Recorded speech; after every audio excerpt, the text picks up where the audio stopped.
Γεια σας παιδες, GamingRecipe εδώ, καλώς ήρθατε σε μια ταινία του The Last of Us Part 2. Δεν έχω ξανακάνει κάτι τέτοιο στο κανάλι μου και σήμερα αποφάσισα να το κάνω. Οπότε βγήκε το Grounded 2, το οποίο είναι η δημιουργία του The Last of Us Part 2. Πώς δημιουργήθηκε, πώς γυρίστηκε, ποια ήταν η ιδέα, τι προβλήματα αντιμετώπισαν με τα social media, με το COVID κτλ. Και επειδή με ενδιαφέρει να δω κάτι τέτοιο, αποφάσισα να το κάνω σε βίντεο στο κανάλι μου. Οπότε είναι 1,5 ώρα. Ξαναλέω, είναι 1,5 ώρα, έτσι. Είναι παραπάνω. Είναι 1 ώρα και 50 λεπτά, σχεδόν 2 ώρες. Οπότε φτιάξτε καφέ, φέρτε πιάτα μπροστά, πείτε τη μαμά σας να σας κάνει σουτζουκάκι ή κάτι τέτοιο και καθίστε. Καθίστε να απολαύσουμε αυτό εδώ πέρα το έπος μαζί. Γιατί? Well, δεν ξέρω καν πώς να το πω. Ο Neil Druckmann, έτσι, δεν ανακοίνωσε ότι θα βγει The Last of Us Part 3, αλλά είπε, και νομίζω θα το δούμε και εδώ πέρα στο Grounded 2, είπε ότι έχει τη βασική ιδέα στο μυαλό του. Δεν την είχε για πολύ καιρό, αλλά επιτέλους έχει τη βασική ιδέα στο μυαλό του. Δεν έχει το story ακόμα, το τι θα γίνει στο Part 3, αλλά έχει την ιδέα. Και η ιδέα είναι πάρα πολύ σημαντικό. Από μία ιδέα ξεκινάνε όλα. Οπότε έχουμε τέλος πάντων πάρα πολύ σημαντικά νέα για το κόσμο του The Last of Us, για τους fans του The Last of Us. Για κάποιους το Part 2 ήταν το κλείσιμο. Για κάποιους άλλους το Part 2 δεν είχε τελειώσει. Έλειπε κάτι από το τέλος. Τι έγινε με τους χαρακτήρες μετά. Θέλαμε να δούμε κι άλλα. Και νομίζω ανήκω και στις δύο κατηγορίες. Από τη μία μπορώ να καταλάβω το Part 2, από την άλλη θέλω κι άλλο. Θέλω να κλείσει αυτή η τριλογία. Πάμε να ξεκινήσουμε. 2016.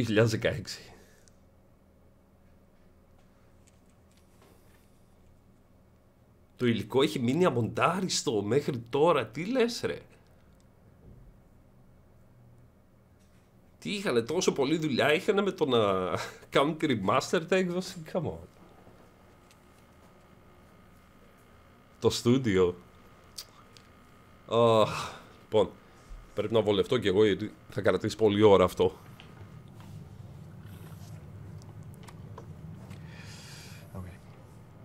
Okay. Neil. Thank you all for what is about to be a very long presentation. Πώς ήταν έτσι ρε φίλε?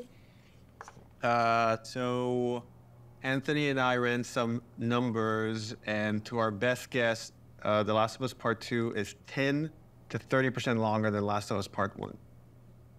However, this is the most detailed story presentation we've ever done. Like, if you think about the presentation for T1, where we kind of talk about the quarantine zone in somewhat detail, even though most of it changed. And then it's like, and here are some things that might happen with Joel and Ellie. They might go into a spore-filled subway tunnel. They might fight some cannibals. At some point, Joel will get incapacitated. And Ellie, this has everything figured out, even though it might change. Every character is accounted for. Every cinematic is accounted for in this presentation, which means it's going to feel twice as long as the first. Μπορώ να πατήσω παύση. Ωραία, πάλι καλά. Sorry. First game. So when you freak out, that's normal. That's part of this.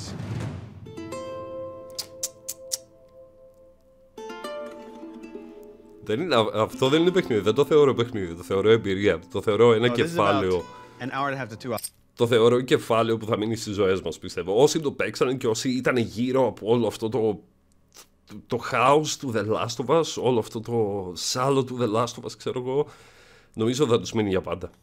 So hopefully you got your pee break. Okay. So we open on 15-year-old Ellie. This is a few weeks after the events of the first game.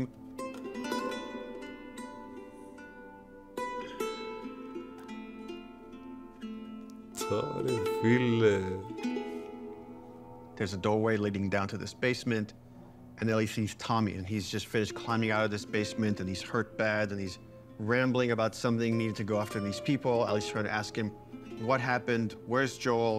And he doesn't make any sense to her, and she starts to go downstairs. Tommy grabs her hand and tries to stop her, but he's too weak. She rips her arm away, and she heads down. And with each step, her heart races faster and faster as she sees this trail of blood. She opens the door, revealing Joel's mutilated body. Oh my God. And then shock just sets in, and she screams and tries to grab his body, and Dina comes and rips her away, and all that cacophony of sounds. Silence. Οπότε η σκηνή θα ήταν εντελώς διαφορετική και όχι αυτή που είδαμε. Ο Τόμι θα έπρεπε. Ήταν ο Τόμι ο πρώτος που το είδε, αλλά ο Τόμι έπρεπε να σταματήσει την Έλλη να μην πάει να το δει. Ξέρω εγώ, εμείς είδαμε την Έλλη να πηγαίνει μόνη της εκεί πέρα. και να βλέπει τον Joel. Oh, we're just getting started. Φίλε. Είναι φοβερό να δουλεύεις σε στούντιο, φαντάζομαι, δεν ξέρω. Εκτός και να μιλάμε για στούντιο του The Day Before. Δεν χρειάζεται συνέχεια. Δεν χρειάζεται συνέχεια. Αυτή τη γνώμη είχαν πολλοί. Boy. Αυτή τη γνώμη είχαν πάρα πολλοί. Πολλοί άνθρωποι.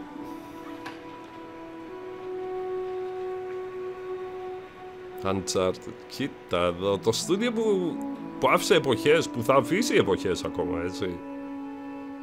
2013 καλοκαίρι. This game since we finished. Well, really, we've been thinking about it since we finished The Last of Us. So many people were like, Last of Us 1 is so perfect. It should never have a sequel. They shouldn't make a sequel. They're like, oh, it wrapped up super great. But I think actually, if you look at the ending... Swear to me that everything that you said about the Fireflies is true. Ellie is accepting a lie. I swear. Ισχύει, μόνο αυτή η σκηνή κάρφωνε το ότι θα υπάρχει συνέχεια. Δεν γίνεται να μην υπάρχει συνέχεια εδώ πέρα, γιατί ο θεατής που το έπαιξε, που το είδε, ήδη ήξερε την αλήθεια, έτσι. Οπότε επίτηδες το βάλανε μάλλον έτσι, ούτως ώστε σε περίπτωση που θα υπάρξει, που θα αποφασίσουν να φτιάξουν συνέχεια, και τελικά αποφάσισαν να φτιάξουν συνέχεια. Okay. She has a very good bullshit detector. She knows something doesn't feel right, but I think is too scared at that point to ask. How long can you really live with accepting a lie like that? The Last of Us feels like an origin story for this survivor in this post-apocalyptic world. Seeing like how Ellie has become such a strong, unique character, it really felt like, you know, if we were to do a sequel, it'd be a shame for it not to focus on her. Move the fuck out of the way. Yeah, once we're done with this whole thing, I'm gonna teach you how to play guitar. Πω, φίλε. I reckon you'd really like that. What do you say? Αυτή είναι η κανονική έκδοση, Joel is έτσι. gonna teach Ellie to play guitar. Φαίνεται από τα That always γραφικά. felt like that's just this like unanswered promise that like was kind of lingering at the end of the first game. We did this thing called One Night Live, where we had the actors come on stage and reenact certain scenes. So you say we get you to the Fireflies. What happens next? Marlene, she said that they have their own little quarantine zone, and that doctors are still trying to find a cure. I wrote this new scene that takes place after the ending of The Last of Us, but it was only shown to people in the audience. Like, we cut off the stream right before we showed them the scene. Εν τω μεταξύ, αν προσέξετε, δεν ξέρω, εγώ τουλάχιστον όταν βλέπω την Ashley Johnson να μιλάει με αυτή τη φωνή που έχω συνηθίσει ότι είναι τη Ellie, σκέφτομαι ότι αυτή η φωνή δεν ταιριάζει καθόλου στην Ashley Johnson. Ταιριάζει στην Ellie, στο μικρό 15χρονο κοριτσάκι. If I ever were to lose you, I'd surely lose myself. Παναγία μου. Try and sometimes you'll succeed to make this man of me. Our future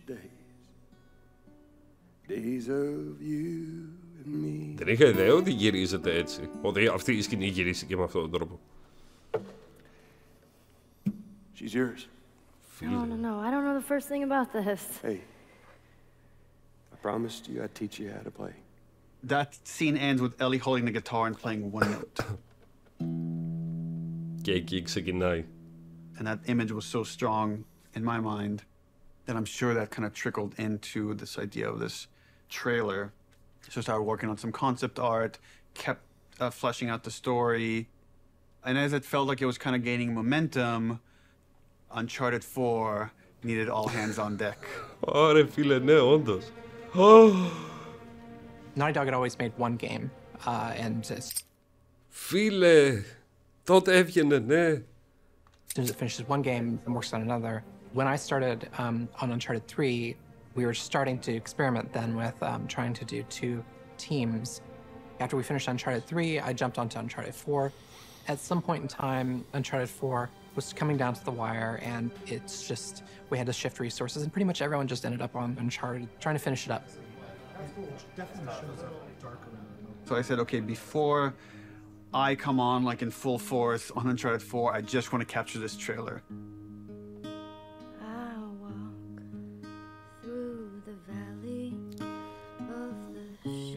Shadow of Death. Θυμάστε αυτό το τρέιλερ?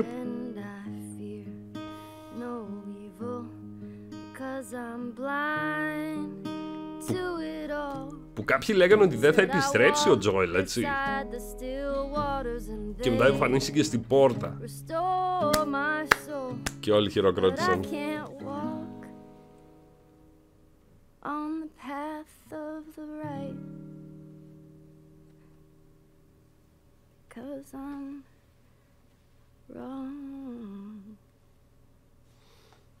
Οπότε, αν το σκεφτείς κάπως έτσι, αν έχεις παίξει το The Last of Us Part 2 και δεις αυτό το trailer, θα το καταλάβεις πλήρως. Ότι είναι ένα παιχνίδι εκδίκησης και ότι μπορείς να το καταλάβεις και με αυτόν τον τρόπο. Ότι ο τύπος που πλησιάζει, ο Joel που πλησιάζει την πόρτα, ξέρω, και κάθεται στην πόρτα και λέει «Hey, κύριε, νομίζεις ότι θα ήταν εύκολο να τα βάλεις μόνοι σου με όλους» ή κάτι τέτοιο, δεν θυμάμαι ακριβώς τι είπε. Δεν είναι ο Joel, είναι το φάντασμά του ή κάτι τέτοιο.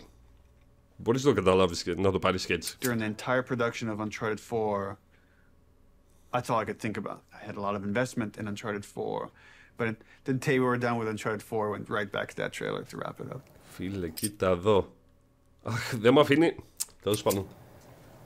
2016. Το release ακόμα άγνωστο. Not in animation.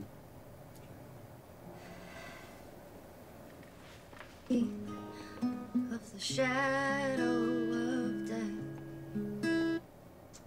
This one feels kind of strong to me. Drawing a lot of attention. We tone that down. Yep.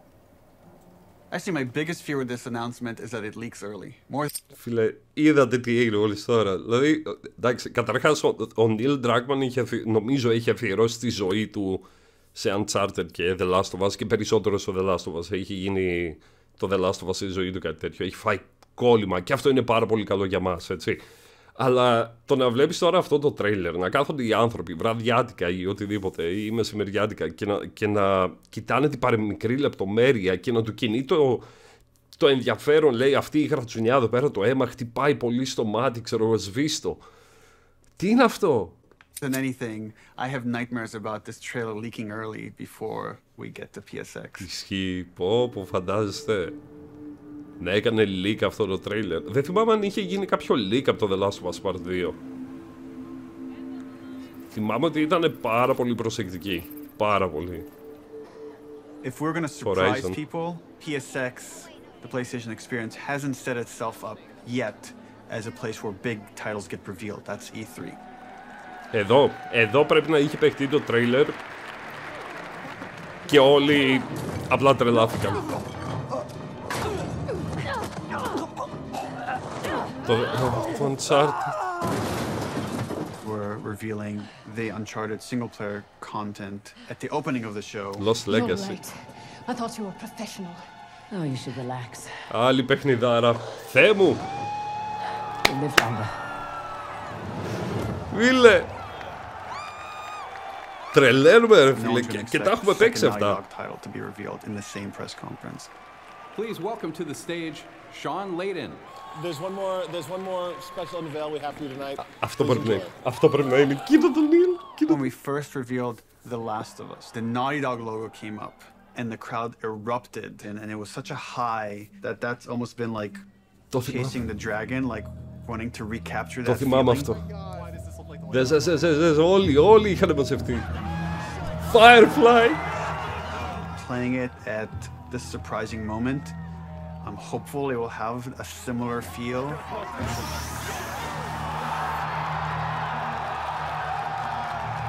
Το νιώθω, ακόμα και τώρα το νιώθω. Και έχουν περάσει τόσα χρόνια. Θα κλάψω τώρα.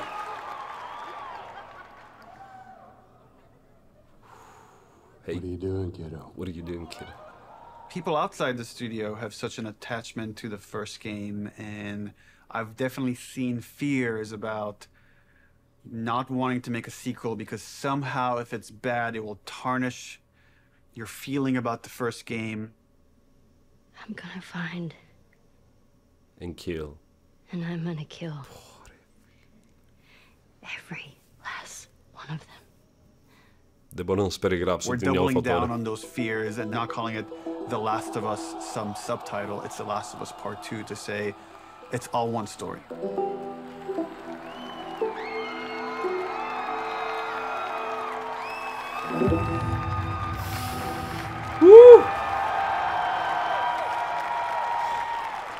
Θα κάνω μια παύση εδώ πέρα γιατί είναι too much αυτό το συναίσθημα και ξέρω ότι σκέφτεστε ακριβώς το ίδιο πράγμα που σκέφτομαι και εγώ αυτή τη στιγμή. Περιμένω πώς και πώς αυτή τη στιγμή, αυτή την ανακοίνωση σε κάποιο event για το Part 3, κάποτε, σε 2-3 χρόνια, κάποτε.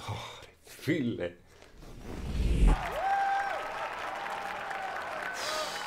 Ωραίο συναίσθημα πάντως. Πολύ ωραίο συναίσθημα. Και ας έχουμε παίξει τα παιχνίδια και ας ξέρουμε την ιστορία. Δεν ξέρω γιατί ενθουσιάζομαι τόσο πολύ με ένα αποκαλυπτικό τρέιλερ για το Part 2, ενώ το έχουμε παίξει, ξέρουμε τα πάντα γι' αυτό και το έχουμε ξαναπαίξει.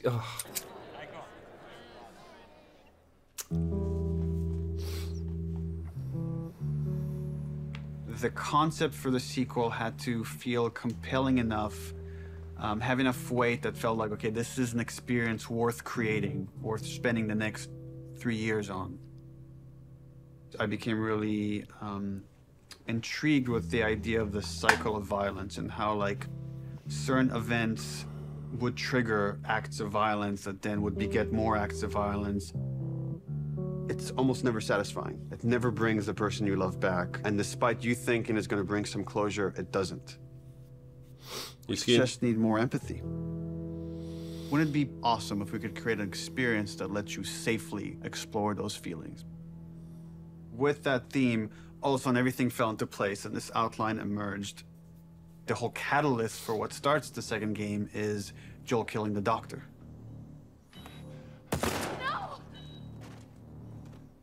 That feeds right back in that idea of that cycle of violence. Now...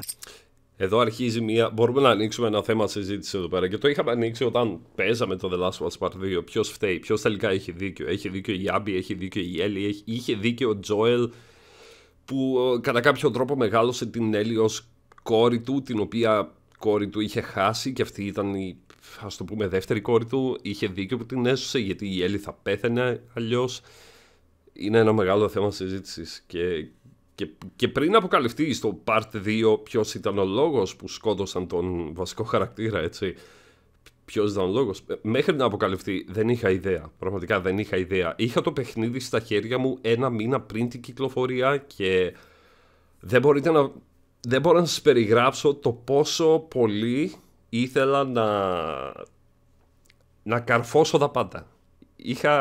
Είχα προχωρήσει πάρα πολύ βαθιά μέσα στο story, πάρα πολλές ώρες και ήθελα να τα καρφώσω όλα στα social media, στο YouTube, να ανεβάσω κάτι και το μόνο που κατάφερα να ανεβάσω, φυσικά με την άδεια της Sony, PlayStation κτλ, ήταν αυτό το ανέκδοτο που είχε πει ο Joel στην αρχή του παιχνιδιού στην Ellie με το ρολόι. Έτσι, θυμάστε? Γιατί το να τρως ρολόγια, λέει, είναι κακό, ξέρω εγώ. Και λέει η Ellie γιατί είναι χρονοβόρο. Sets up this whole kind of sequence of events. We're going to start the game where you're playing a new character. That sequence ends with this character killing Joel. And we really have to paint her as this monster. Then when you play the next chunk of the game and you're Ellie and you're going to pursue justice, quote unquote, and you're going to go kill this entire crew, we're going to go back in time and show you that same sequence of events, this character that you saw as a monster, to now get you to see things from her perspective. Το καταλαβαίνω απόλυτα αυτό. This crew is a bunch of people trying to survive in this world and they have their reasons for pursuing and finding Joel and killing him. Το καταλαβαίνω απόλυτα αυτό. Μην με παρεξηγείτε. Και πολλοί νομίζω όλοι μας όσοι λατρέψαμε αυτό το παιχνίδι το καταλαβαίνουμε απόλυτα. Αν το δεις από την οπτική γωνία της Abby Bambi, έτσι τη φωνάζαμε, έχει απόλυτο δίκιο για αυτήν. Γιατί στην τελική κάποιος ξένος σκότωσε τον πατέρα της. Έτσι. Δηλαδή είναι το ίδιο πράγμα. Η Ellie και η Abby είναι το ίδιο ακριβώς πράγμα. Ζουν ακριβώς το ίδιο. Η εκδίκηση. Αν είχαμε δεθεί με την Abby, θα είμαστε με την Abby. And the story was becoming very epic and ambitious, and I had a few parts that I was kind of stuck on, and I felt like to kind of shake things up, I wanted to bring in another writer. I thought it was a very thoughtful story about violence and obsession. He had Abby, sort of like this girl who was the daughter of the doctor. And that Ellie would go on this vengeance quest. And when he was like, and then Ellie actually kills Abby, I was like, what? You're gonna... Yeah, let's fucking do it. Not only is she contributing in a lot of ways, I feel like she's challenging what this story can be.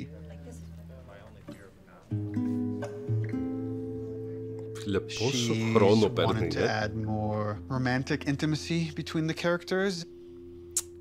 Those are areas that I've been, I don't know, more uncomfortable writing that stuff. Πω φίλε, ναι, θυμήθηκα ότι είχε πάρα πολύ ακατάλληλες σκηνές, έτσι. Εκτός από τη σκηνή με την Τίνα και την Ellie, είχαμε μια σκηνή με την Abby και τον... δεν θυμάμαι πώς το λέγανε. Είχε πάρα πολύ ακατάλληλη σκηνή για video game. Wow!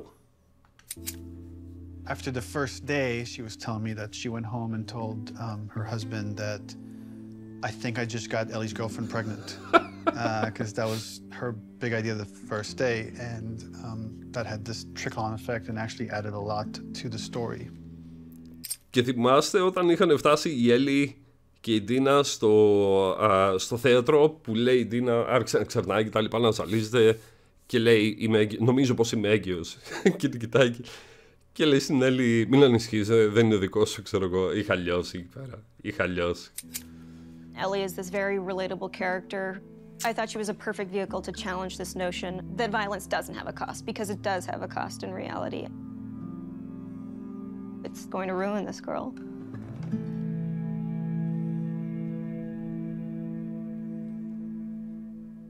Yeah. You know, people love Joel and Ellie, and we are about to kill one and make the other one a villain. No. I was very nervous telling Troy we're going to kill off Joel. In the first game, he was advocating that Joel should die. When I read the ending to part 1, I was like, you're going to piss a lot of people off. Yep. Let me go. Marlene is the closest thing to a parent that Ellie has had outside of Joel. You just come after her. A lot of people got hurt, and Marlene would be one of those people. Joel has crossed these moral lines, and therefore he deserves to die, and he thought it might be a more dramatic ending. And I was like, no, you're crazy. Like, but then in the second game, that's why I was like, oh, he would take it pretty easily. He goes, so Joel dies, and he's like, so this happens, and then and I literally had to stop. I was like, can you give me just a second?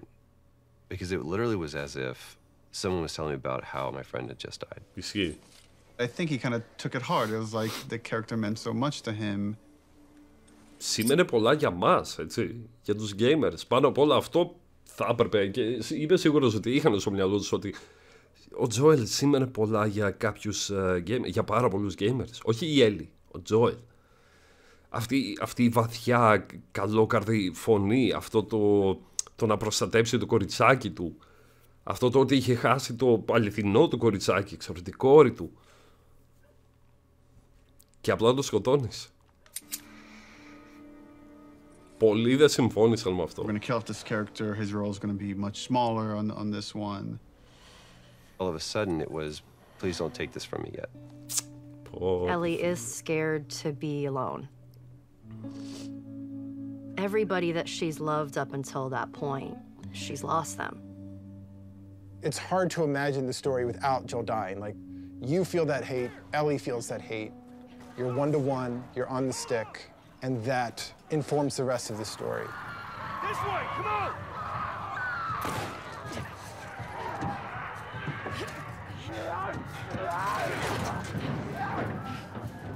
You okay? Yeah. We get you through interactivity to really connect and empathize with this character. Αχ, δεν μπορώ να το βλέπω αυτό. You heard of us or something. and then make you feel like I've led Joel to a trap.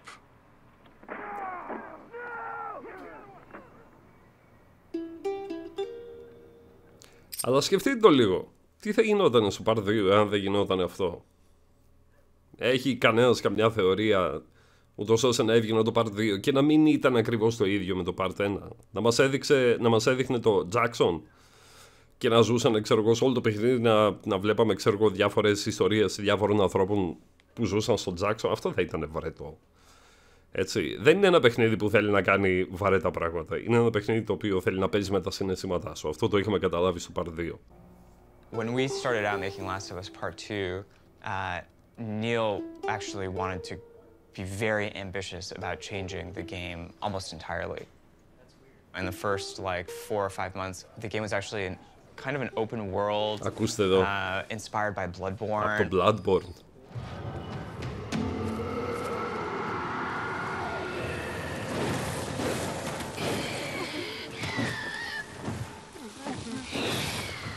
And like it was purely melee focused, like it was all hand-to-hand combat.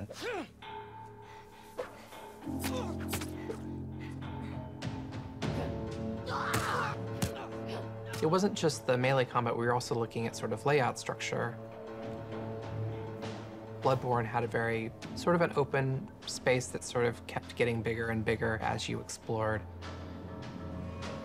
I really like that feeling that you get of mastery over the world. It starts to become kind of almost a character in the game itself. Δεν είχα ιδέα, αυτό δεν το ήξερα. And so that was also something we were looking at. Μου φαίνεται απίστευτο πως αρχικά το Part 2, ξέρεις, το combat και τα λοιπά, βασίστηκε στο Bloodborne. Wow. We started out making it as different as humanly possible from the first game as we could, and then kind of dialing it back. The open world thing didn't work with the story that we were trying to tell and stuff. So in pre-production, we spent a lot of time just doing setups. Self-contained sort of units that tried to expound on a single sort of idea.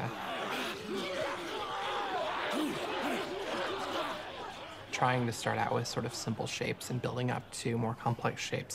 And starting out with 1 or 2 mechanics and building up to those mechanics. Hey!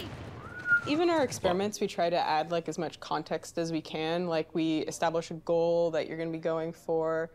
We establish beats so that there's like an emotional journey, the stakes are raised. Figuring out some traversal stuff, a lot of climbing and balance beams and seeing how far we can sort of push in that direction without it getting over the top like Uncharted. More sort of verticality, more use of the grass and stealth. Φίλε, σκεφτείτε το λίγο πόσο χρόνο θέλει για να φτιαχτεί μία σκηνή, όχι ένα παιχνίδι, μία σκηνή. Τα animations, τα γραφικά, δηλαδή βλέπετε τι pre-alpha τεστάκια παίζουν, ξέρω εγώ επί πόσο καιρό μέχρι να τα τελειοποιήσουν κτλ. Οι διάλογοι, η μουσική, και όλα αυτά θα πρέπει να παραμείνουν σε μια σωστή σειρά, ξέρω εγώ, και να κατευθύνονται προς μια σωστή κατεύθυνση, ούτως ώστε να μην βγουν παρά έξω, να μην αγγίξουν, ξέρω εγώ, άλλα παιχνίδια όπως το Uncharted π.χ. Μην το παρακάνουμε, λέει. Δεν είναι ένα παιχνίδι, ξέρεις, με grappling hook και σκαρφαλώματα, ξέρω εγώ. Of Seattle, that whole section was pretty slow. Μου φαίνεται απίστευτο. Quite linear in the level design. Και πάρα πολύ ενδιαφέρον.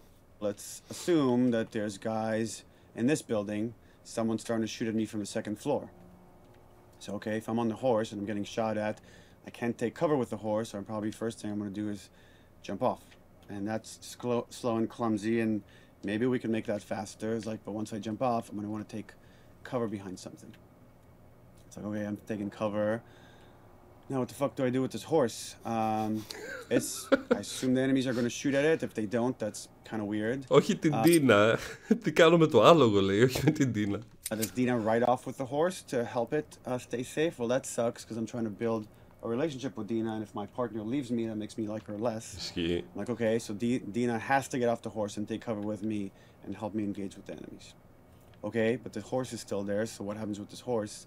Does it ride off on its own in order to like protect itself and then come back after? That feels too intelligent for a horse. That seems a little funny. So if there's range combat, the horse kind of makes it fall apart. What if we did this whole sequence on foot? How do I approach this building? Imagine this is more dense with cars and ferns and interesting ways for me to close this distance. Maybe when I get close enough, 2 militia guys come out. I have this little firefight with this front before I could rush forward and go into this building, climb up, and take out the sharpshooter that was harassing me. Really simple, small fight. Now there's tension. Guys can come from anywhere, like from this rooftop, from these windows. And that really inspired us to take some pretty drastic changes as far as the flow, inserting more combat, opening up the layout to give the player more options as far as they explore the city. You can imagine this as being kind of the hub. Αυτό ήταν γαμάτο, όλο αυτό το... And I could go into the streets and explore and find those locations, what we're kind of calling dungeons. So that's the plan. Some of these changes are big, but it got us excited. This feels like a true evolution of T1 as far as going more systemic and giving you options. If there's concern, it's about scale, it's about scope, it's about can we actually build this thing? The scope is always bigger than the last game. It always has been. It always will be, probably. But this scope on this game is something pretty extraordinary. Everyone seems to agree that the thing we're building is going to be cool. Once it's done, it's just that it's such a big game. Our games have become more and more ambitious, and the studio has gotten a lot bigger. When I started here, we were 40 people. Now we're over 300. You can't handle that many people with a flat hierarchy. As we grew, we've had to introduce new titles just to control management, control communication, make sure things don't fall through the cracks. Wow. We have no producers at Naughty Dog. There's so many talented people here that you can rely on and lean on. It makes the game better. And that's really kind of the secret sauce of Naughty Dog, is how collaborative it is. You find the right people who really want to do the best they can possibly do, and then you kind of give them the resources to try. You're getting what you asked for as a creative person, right? You're kind of getting the freedom to go as far as you can go, but sometimes I think we need to be saved from ourselves a little bit. With The Last of Us 2, there's a real sense of opportunity. This is going to be a much cleaner production than we've done in the past. We're going to get it right this time. This is the first project that has had the proper pre-production period, where we have locked down, for the most part, the story beginning, middle, and end before we started production. That hasn't happened. I don't know if that has ever happened, now that I think about it. It's a very, very messy process, which is, again, why it's a lot of times really difficult to schedule. I think right now we are planning on springtime of 2018. So when springtime 2018 comes around, The Last of Us 2 isn't in stores, you can look back at this and say, well, I guess their plan wasn't exactly set in stone. Το 2016 και είχαν ακόμα 2 χρόνια δηλαδή για να τελειώσουν. Αλλά η ιδέα είχε αρχίσει από το 2013. Έτσι. We've done very poorly at being efficient without the pressure of an external deadline. Every time we have some showing of our games, if it's going to be seen publicly, it's got to be one of the best looking playing things in the industry. For example, the first trailer was coming online, and that forced us to define the look of our game, define the location of where the game takes place, define Ellie's look and her age and her hair and her outfit. We're forced to make those choices. We can't just keep iterating because there's a deadline. We want to try and schedule the game using these milestones as soon as possible. Which means we got to keep the marketing rolling, which means next E3, 6 months away, we need to look at a gameplay demo. E3, it's always been the biggest and most extravagant showing of the game industry. There's something special about the energy of E3. We need to figure out what the gameplay is, because right now it's just we've got a bunch of like cool prototypes and stuff like that, so it's scary, but we work well under pressure. We were hoping to be really aggressive and show at E3 2017 just to really kick the project into gear as fast as humanly possible. We want to break it up into a roughly 2-minute cinematic, a flashback sequence that will set kind of emotional context for what will then go into a 5-minute gameplay sequence. We want to do this festival within Jackson. Like there'll be like a live band and we're just seeing people lively having fun. For the crowd, are you thinking 30 plus people? Frank says we could do a 30 variation. I think we can make that work with 30. Yeah. Dina pulls Ellie onto the dance floor. Ellie's dancing with her is making all these guys jealous, and then Dina says, "You want to make them really jealous?" And she leans over and kisses her. And on that, we do a hard cut to Ellie in the middle of the woods. So the idea is we shouldn't see any buildings, just woods, water, ankle-deep water rushing underneath her. What about rain? Are we still doing rain? I haven't discussed it with the other guys, but... The problem is we're also working on Uncharted 4 Lost Legacy. So E3 is June 13th, which means probably we want to be done, what, like 2 weeks before that, which is 4.5 months from now. With Lost Legacy shipping at around the same time of E3, there are shared resources between the two projects. Especially sound and particle effects, so they were all on Uncharted. When it comes to the polish phase, both we're polishing this and that and SPDLC at the same time. I don't think there's any specific item that needs to be worked on, but I think there's going to be programmer time doing both those things. And there are going to be times when it's like this needs polishing in E3 and this needs polishing in SPDLC, and like we're going to have to compromise at times maybe.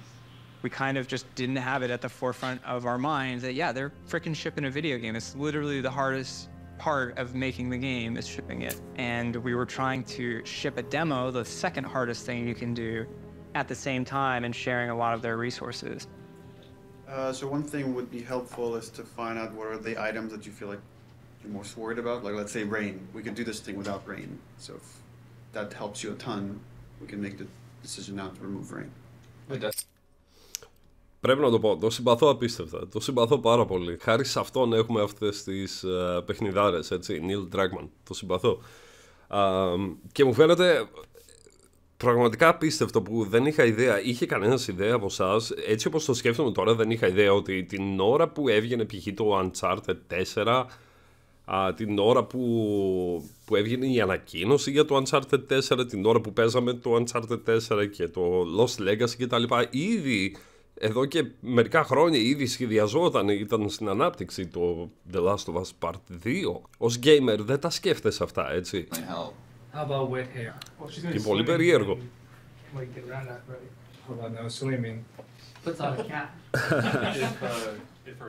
I got like a really clear energy of the meeting, which was how do we shrink it? It was such an impossible task.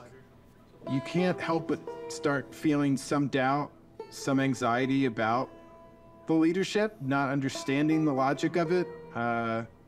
You know, I think like anybody else here, I was definitely ready to roll up my sleeves and figure it out. So the conclusion that definitely is there is that the demo that was discussed yesterday will not be presented at E3.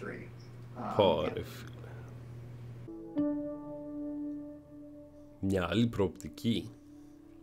Abby evolved over time, and if you look at the concept art, like the character looked very different than where we've ended up. Πώς κατέληξαν στην Abby που γνωρίσαμε εμείς?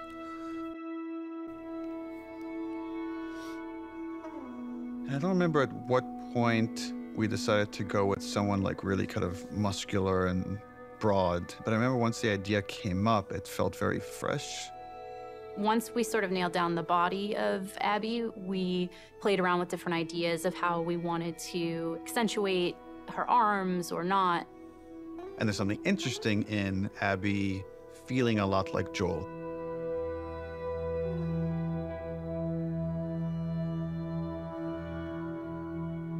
So when I got cast, Neil was like joking around. He's like, you should probably beef up in order to play her. And I'm like, ha ha ha, yeah, it's mocap, whatever. And he goes, Βάσε το μίσος που είχε δεχτεί η Λόρα Μπέιλι αυτή που έπαιξε την Abby στο παιχνίδι, στο Twitter, της έστελναν απειλητικά μηνύματα. Δηλαδή, πόσο χαζός είναι ο κόσμος να στέλνει απειλητικά μηνύματα στην voice actor, στη Laura Bailey, στο Twitter, που απειλούσαν ακόμα και τα παιδιά της, νομίζω, απειλούσαν την ίδια της τη ζωή. Και όλα αυτά επειδή απλώς έκανε τη φωνή του χαρακτήρα της Abby, ξέρω εγώ, που σκότωσε έναν φανταστικό χαρακτήρα σε ένα παιχνίδι.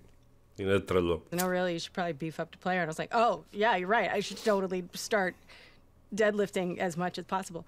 So I did, and I was training like crazy, and then I got pregnant. What are you gonna do?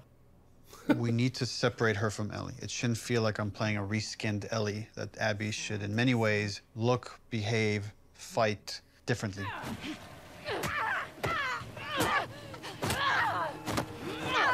Όπου ήταν βάρβαροι. So in gameplay we've discussed, well, she needs to have different upgrade trees. It means we have to make the investment of capturing a whole different moveset for Abby. We can't just remap Ellie's animation onto Abby. Holy fuck. Abby has a fear of height, and there's stuff we're doing with the camera to make you feel vertigo. Τι παιχνίδι ήταν αυτό, That ρε. helps build empathy. It makes this character real. We let you both live, and you wasted it. She's aesthetically a very intriguing and iconic and powerful character. Abby, who are these kids? Mel τη λέγαμε, την έγκυο. Can you take a look at her? Once she's killed Joel, what is Abby's motivation? What is she trying to achieve? Her redemption is really taking care of Yara and Lev, these two kids that are from a warring faction. You know, she has been taught to hate them. There is an inherent xenophobic reaction to them. It's about saying, can you come to love your enemy? Scars built all this? Seraphites. Yeah, I was gonna say that. These are kids that grew up in a very different context as Ellie, and, you know, how they live their lives and experience the world is totally different. Oh, you're present. I'm getting really attached to Lev. He's been able to keep his head up despite losing so much himself in a world that is so harsh. Στην ουσία, αν το σκεφτείς, η σχέση μεταξύ Lev και Abby ήταν η ίδια σχέση μεταξύ Joel και Ellie από το πρώτο παιχνίδι, έτσι. Δηλαδή τον πήρε, λες και τον πήρε κάτω από το... Τον πήρε ή την πήρε τον Lev κάτω από το φτερό της, ξέρω εγώ, η Abby, και το προστάτεψε. Το προστάτεψε, λες και ήταν ο μικρός της αδερφός ή το παιδί που δεν απέκτησε ποτέ ή κάτι τέτοιο. We're taking too long. Can't move any faster. We won't do your sister any good if we're both dead. I really like his dynamic with Abby.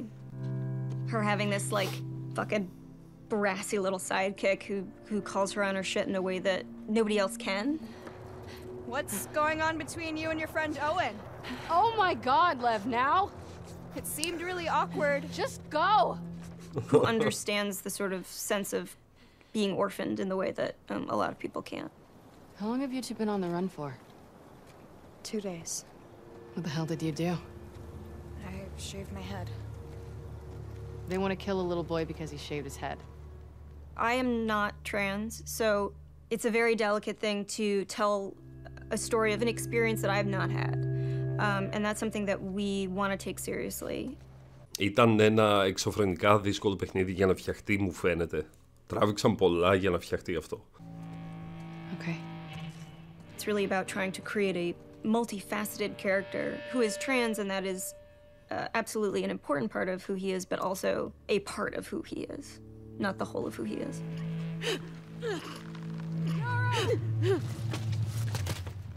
As far as the Paris cutscene, I'm pretty stressed out. We have 13 days, less than 2 weeks to finish this thing, and there are still some big ticket items. Ξέχασα πότε κυκλοφόρησε το παιχνίδι, το 19 κυκλοφόρησε τελικά ή το 18. Lost Legacy turned out to be a much bigger project than we originally envisioned, but now that it's done, everyone is now on board. We've got the Greenlight demo done. She's putting on quite the show. It's very real. We're in full production now, so I guess that's the short of it, is we're in full production now. Παραπλάνηση. Φίλε, είναι πάρα πολύ ενδιαφέρον το βλέπεις αυτό. PlayStation's live at Paris Games Week 2017. We've got a huge show for you starting now.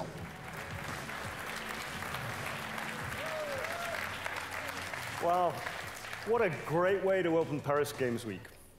Let's have the first in-depth look at a much anticipated and exclusive title. Last of Us 2. Last of Us 2. Please, please. Please be Last of Us 2.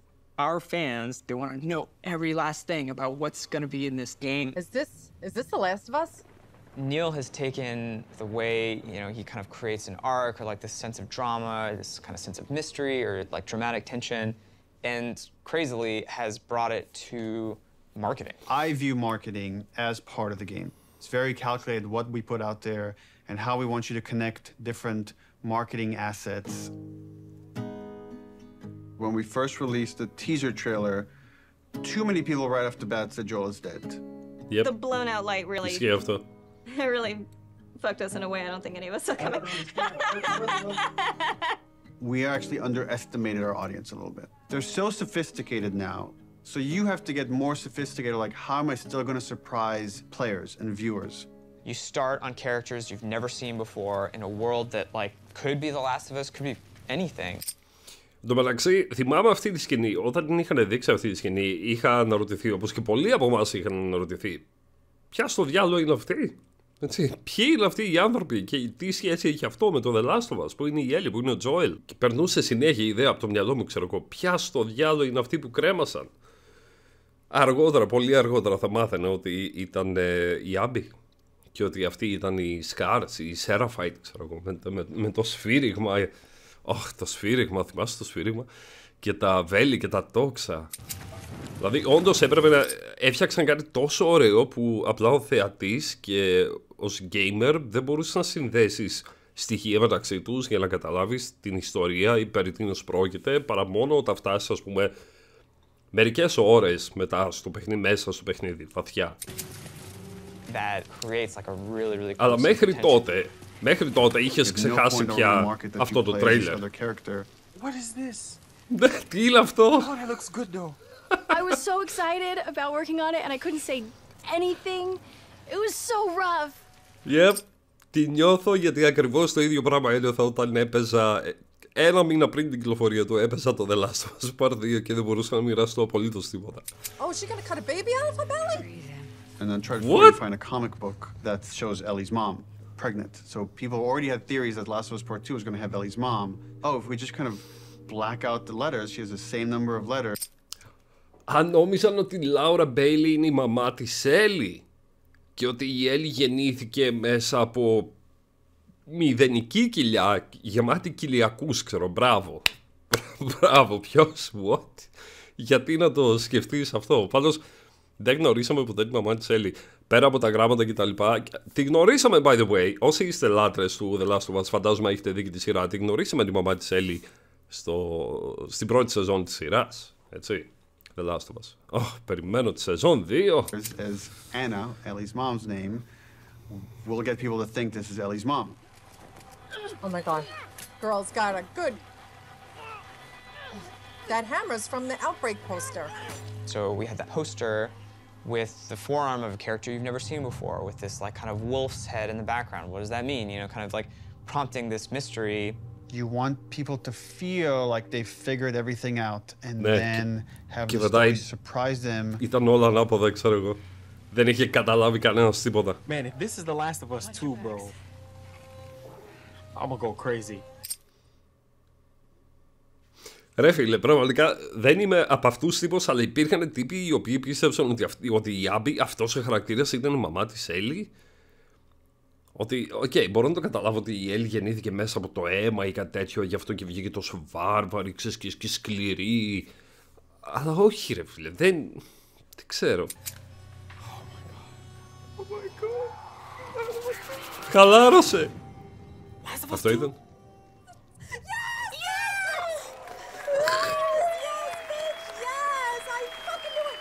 Everything that we put out there is shaping expectation, and then the final game, hopefully, if we do our job right, should subvert those expectations in an interesting way. Was that Ellie's mom in The Last of Us Part 2 trailer? Yep, περνούσαν την Abby για τη μαμά της Ellie. Δεν μου είχε περάσει από το μυαλό, ποτέ. Ούτε καν. We knew we were pushing boundaries with that cinematic. We are making a violent game. We're not going to shy away from how violent it is. It is part of what we're trying to say. And I thought it was a great discussion initially about what is the appropriate level of violence. When is something so violent that it just turns you off where you just don't want to experience it at all? I like that they were wrestling with those things. I didn't like some of the insinuations about the trailer being misogynistic towards the female characters. I don't think the story ever glorifies violence against women. There's no bias towards women or men. It just so happens that the two protagonists of this story are female. And therefore, that's what you're going to see the most of.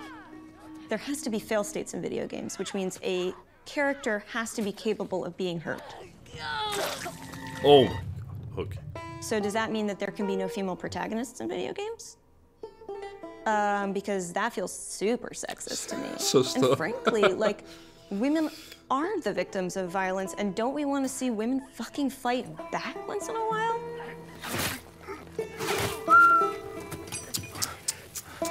These Syχνές. That character, her hand getting hurt, it has consequences for hours of gameplay to come. One article even like asked the question, were any women involved in the making of this? And it's like, yeah, the co-writer, the lead character designer, the lead character artist, all the actresses that worked on that scene. Φίλε, έχει γυναίκες πρωταγωνιστές σε αυτό το παιχνίδι. Και το είπανε μισογυνιστικό. Οκ, δεν είχαν παίξει το παιχνίδι ακόμα, ήταν το τρέιλερ και τα λοιπά. Αλλά η βία. Δηλαδή, ποιος περίμενε να παίξει The Last of Us Part 2 και να βλέπει, ξέρω εγώ, ουράνια τόξα ή γατάκια, ξέρω εγώ, ή κάτι τέτοιο. Δηλαδή, το ήξερες πριν καν το παίξει το παιχνίδι. Δηλαδή, θα δεις πολύ αίμα.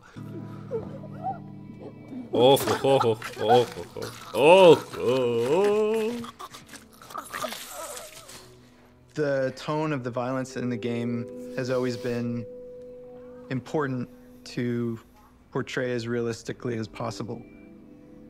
Our job outside of just drawing up concepts is really pushing our reference pipeline to make sure that the character artists are getting the most realistic examples of whatever they're working on. We can't find certain things, so we make the reference ourselves. Simulating brain on wall. 1, 2, 3. How does that drip fall down? What does canvas look like when it's soaked in blood? Τα μυαλά, ξέρω, στον τοίχο. Είναι τόσο ενδιαφέρον όλο αυτό. Splashing blood on them, dripping blood on them. Nice. We put down some wet mud, pooled blood onto it to see how blood would react to a wet dirt surface. So there's like little pieces of grass and like twigs and things that carry through, like there's actually movement following the edge. One of the animators got a piece of lamb and we stuck it in Yara's shirt sleeve and hit it with a hammer. Here we go.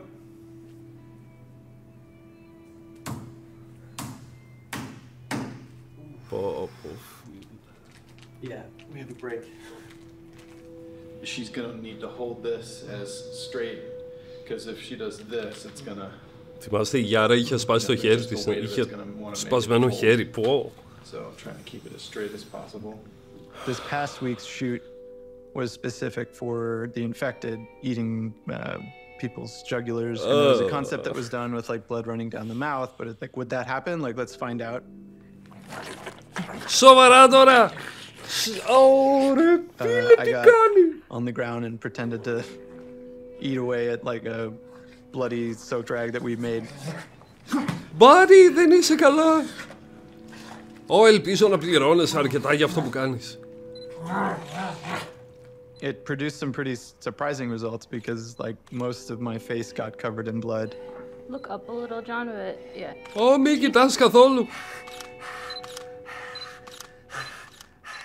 People here will go to that length of trying to make sure that things feel as real as possible.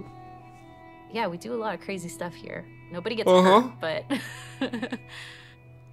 Παθαίνουμε ζημιά εμείς που τα βλέπουμε. These characters that you spend so much time with and, for lack of a better word, kind of like, you know, birthing into existence, tortured and abused. Oh, shit.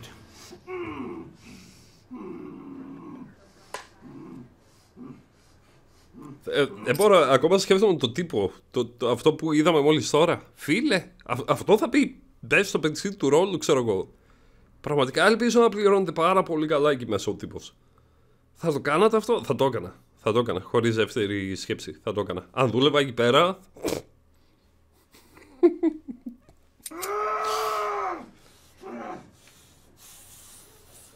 We're shooting the Joel death scene, which is like the catalyst, the opening of the game.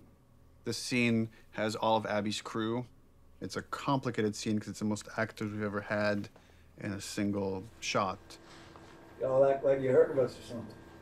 Because we have.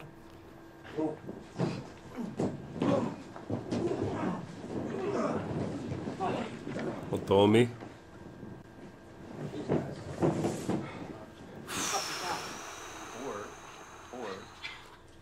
Joel doesn't die.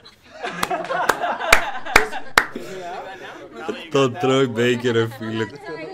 Καημένος. What happens is all of us become friends. Knowing what was going to happen and knowing. Ο Τζοέλ να μην πεθάνει, που το λυπάμαι πάρα πολύ το τύπο. Είχε έναν από τους καλύτερους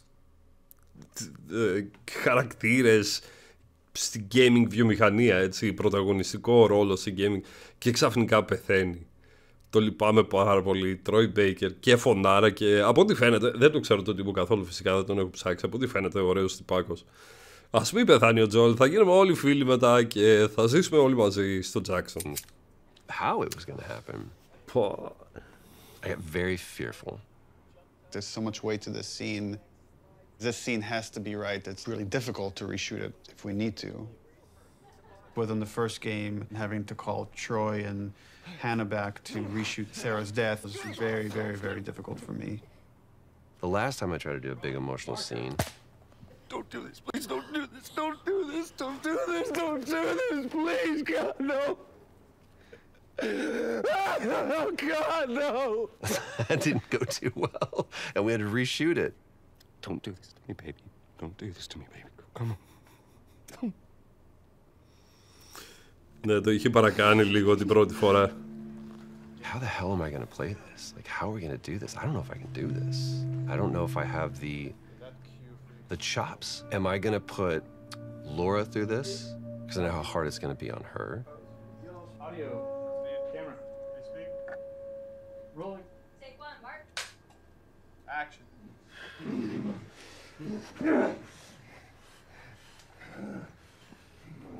Joel Miller. Who are you? Guess.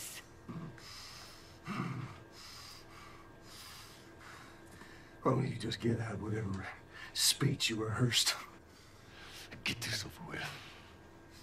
Πω φίλε, σαν να βλέπω τη σκηνή από το παιχνίδι, ρε. You don't get to rush this.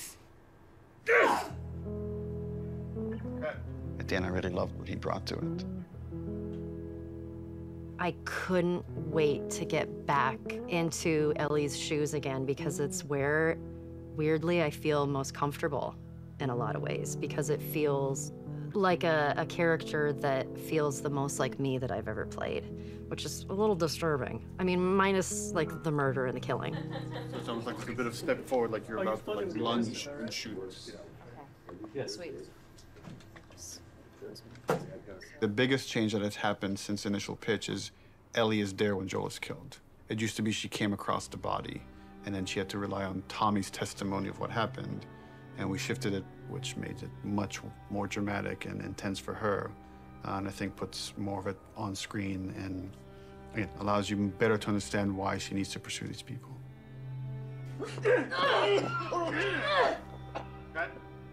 The hardest part for me was looking over at Ashley. Θυμάσαι τη σκηνή που μπαίνει κάτω στο υπόγειο, ανοίγει την πόρτα και βλέπει αυτό, και μαζί με την Ellie το βλέπουμε και εμείς οι gamers, οι θεατές, Νομίζω είναι η σκηνή που σου μένει περισσότερο από όλο το game. No! No! Knowing that Troy was gonna not be a part of it as much was really hard. And knowing that Joel was not gonna be in Ellie's life anymore, it was hard. So much of that day kind of feels like a blur, because there were so many feelings involved in it. What I had to do, I felt was very, very little. There's one reaction, and beyond that, we're on Ashley. There was no acting. There was pure, raw emotion. I'm staring in the face of that. Joel! Σήκω πάνω του έλεγε. Φίλε, αυτό πάει να πει να είσαι ηθοποιός, έτσι. I'd lost a little bit of my voice. I couldn't scream like as loud as I wanted to, you know, to get that frustration and that sadness out. Και όμως της βγήκε πάρα πολύ καλά. Was behind, crying, and God. And knowing Abby was taking this away from her was very difficult. Πέρα από το παιχνίδι, οι ηθοποιοί εκεί μέσα που, όπως ας πούμε η Άμπη, η Λόρα που ήρθε για πρώτη φορά και ένιωθε και έβλεπε όλο αυτό το δέσιμο μεταξύ του Τρόι Μπέικερ και Ashley Johnson, πόσο δύσκολο ήταν εκεί πέρα, έτσι. Καλά το είπε, δεν ήταν απλά ηθοποιία, ήταν καθαρό αγνό συναίσθημα, γιατί ήταν δεμένοι πια. Και άσχετο εντελώς, την Ashley Johnson νομίζω ότι πρωτογνώρισα στη σειρά Blind Spot, που ήταν μια κοπέλα με τατουάζ και η Ashley Johnson έπαιζε κάποια PC guru, ξέρω εγώ, τεχνικός υπολογιστών ή κάτι τέτοιο στο FBI και δεν είχα ιδέα, μέχρι που έπαιξα το The Last of Us Part 2 και μετά άρχισα να ψάχνω, ξέρω ποια έκανε τη φωνή της Ellie για να δω και δεν το πίστευα ότι ήταν αυτή η ηθοποιός, τη λάτρεψα ακόμα περισσότερο. And so I was crying when we were filming that scene. Φίλε, εγώ είμαι έτοιμος να κλάψω. Με δουλεύεις? Yes, it was very emotional. You want what I want, right? End it. Now. Wait, please stop! No! No! Joel! Joel! No!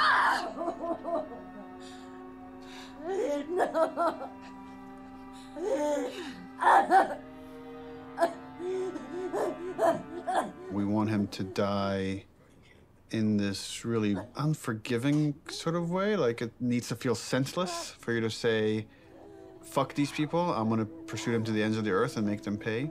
Ακριβώς αυτό το πέτυχαν. Ακριβώς αυτό τουλάχιστον εμένα με έκανε να πω όταν είδα αυτή τη σκηνή. Ήταν τόσο σκληρή σκηνή, όσοι έχετε δει Walking Dead, άσχετο πάλι, η σκηνή με τον Negan και τη Lucille και τον Ρόπαλο και όλο αυτό, δεν με νοιάζει ποιος είσαι και δεν με νοιάζει τι ιστορία θα μου δείξουν μετά για τον Negan, θα πεθάνεις. Έτσι το ίδιο και εδώ, δεν με νοιάζει ποιος είσαι και όσες ώρες και να περάσουμε με την Άμπη στο παιχνίδι, στο τέλος όταν θυμόσαν αυτή τη σκηνή, οι ώρες με την Άμπη έσβηναν. Απλά έσβηναν και ήθελες να τη κομματιάξεις.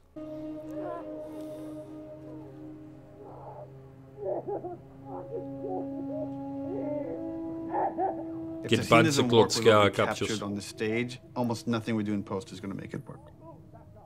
Ήταν Joe τόσο will take a pass βάναυσος. I'll give kind of high-level notes. But he's doing it without animated cameras, without character models, without environment. And so it's a bit of a guessing game to see if this will work.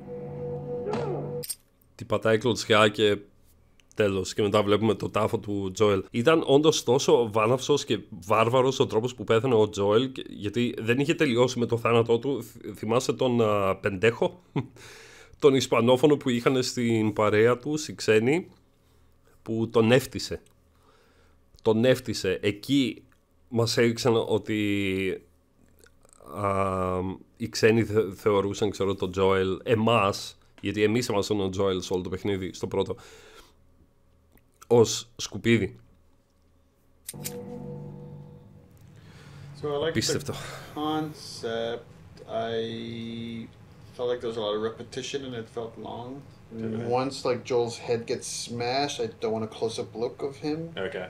You know, what if we could do like the smash from the back of his head? Yeah. I've wanted So you to just like it'd try be it. like a black shape, and you see like a silhouette change, and like blood starts pouring out, but I don't focus on it. Like I don't see the details. Mm-hmm. When the club comes down and it's just like she's screaming, I feel like we could just take all their audio out and like music could take over. And again, we're trying to build more rage than sadness. That's going to really set up our journey. No. I'll come back and there'll be another version of the scene. Okay, play. Go fucking get up. Please stop. Please stop this dude. Go. Αυτό. Η φωνή της Έλλη, αυτός ο ήχος και τέλος. Overall, it's fucking awesome. Like I got emotional just the part where before he gets killed. It feels so fucking Wow. intense. There certainly is still a ton to do. We still have like 45 scenes that haven't even been looked at yet. It's terrifying given our deadline.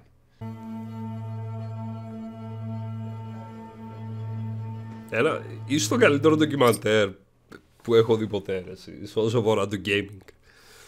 Και σε αγαπημένο παιχνίδι I get κιόλας. called up to Neil's office one day. Απολύεσαι. Ναι, και μη μιλάς. And there's like an empty seat. And Neil just goes like, oh, just sit down. I'm like, oh my God, I did something wrong. And he's like, do you know why you're here? And I'm like, Πες μου τώρα, no, are we going to talk about one of my levels? And he laughs and he goes like, no, you're going to work on the E3 demo. It's always been a dream of mine, working on an E3 demo, seeing it on stage. Is this a joke? Like, am I getting pranked right now? So speaking of E3 demos, remember way back when you guys said you were going to block that 2018. content and then not touch it? How's that go? Well, and then we ship just the glossiest, best-looking demo you've ever seen. We burn that to a disc at the beginning of January, and then we don't touch it again, and nobody sees it until E3. Well, I think we knew at the time that we weren't going to not touch it. It's going to be really interesting to see if we can really commit to being done. Ναι, τα πράγματα αλλάζουν. It could be a little better. Let's go back because the game's been making progress for the 10 months or something since we locked that demo down. A lot of advances have been made, a lot of new ideas, new mechanics, and we really just need to have the discipline not to do that. Honestly, it feels like we are addicted to being late. Εντάξει, είναι απόλυτα λογικό. Πέρασε ένας χρόνος. Okay, we're starting. I don't know exactly what we're going to do today other than Να αλλάξουν κάποια come πράγματα. up with a really long list. We're trying to limit it to an hour, so we'll be done at 4 no matter where we're at. Looking at the cinematics first. Because we did it so early and had like a rough version of it a year in advance, we got a bit complacent. What the?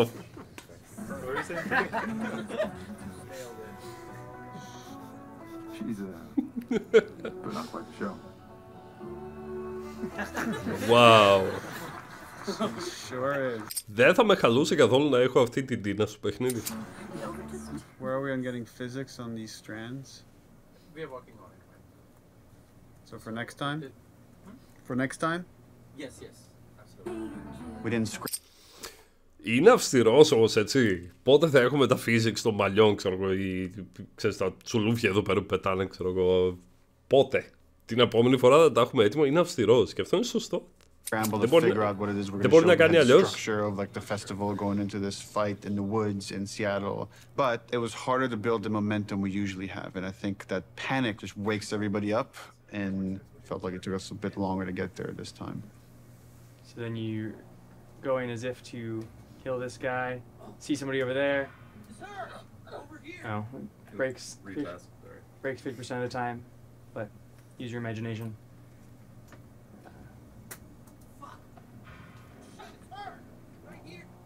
Going a bit slower, give some time. Okay. Δεν πετύχαινε η σκηνή, έτσι, για την Ε3. Το gameplay. So I'm confident in the demo if we finish it. I'll be frank, it's not looking great. All right, this is totally broken. For next week, let's make sure it's all there so we could actually review it. Yep. Okay, thanks everyone. Και φανταστείτε την πίεση όταν έχεις μια τόσο μεγάλη εταιρεία, μια τόσο διάσημη εταιρεία όπως η Nitro, ξέρω εγώ. Η πίεση είναι 10 φορές μεγαλύτερη από ένα απλό indie game studio, ξέρω εγώ. I feel like this demo is cursed. Το demo είναι καταραμένο. Και όμως, The E3 Greenlight demo demo was a version of our original Greenlight demo. But I had to make it fully playable and shippable. Viper! αστόχησε. The first thing I did was just basically take that space made by another level designer and put just enemies in it and start fighting. But when I started playing it, I remember like it wasn't there. That parking structure was way smaller, so it felt more cramped. God is good. God is good. I remember going to Neil's office and being like, how much can I change this? And he's like, well, what are you thinking? I'm like, well, I'm thinking like this big thing, and I'm like, just like brand new designer, I'm just throwing out like everything, like I want to do this and I want to do that. I want to make sure that it feels like a sandbox, that it feels like this big space that has multiple paths. It's like something like we really haven't done before in The Last of Us. And he just goes, go for it, well, let's do it.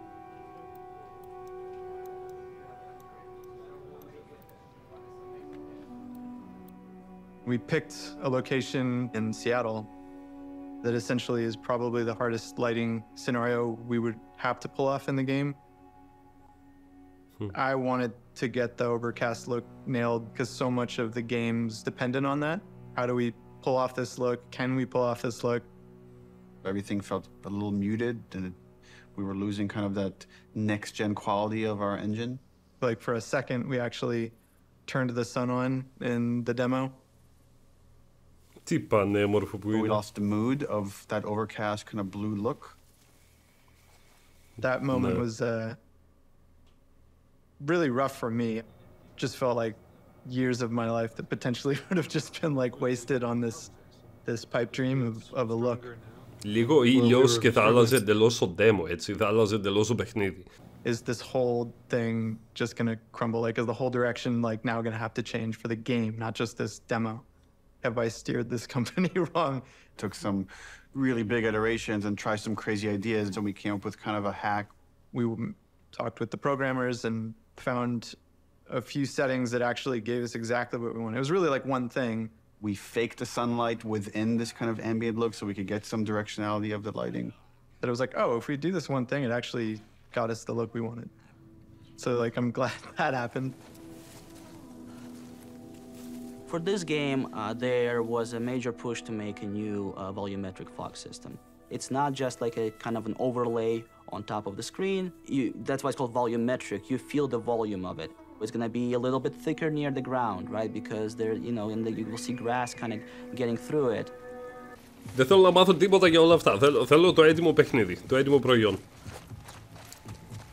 Δεν καταλαβαίνω τίποτα από αυτά που είπε. Any one mechanic is not maybe anything you haven't seen before. It's the combination of how it all comes together, the way it works with the animation system. The new stuff we're talking about is like, oh, you can be in grass. She went into the grass. Watch yourself. Like one of the biggest things we do in the demo is jump a gap. It's tough to be like, oh crap, you can jump, you know, like it's like, but it's new to our game. We have to have the best prone mechanic of all time. Yeah, no one's ever seen when I aim in prone and she actually like rolls up on her back and aims like this. Like it can never clip through geometry. Being able to rotate 360 in all directions. It can never like do a janky thing when she's reloading while doing it or aiming in water. There's like an IK thing that like lift her chest and head up, and then it gets too deep. Now we're in a special prone underwater moveset thing. It was more like a theme park idea, but it's like in a parking lot, in a tent, in Los Angeles, at downtown. Όπως το Jackson. They built the whole crazy church thing, which was pretty rad. It was super cool. It was better than we expected.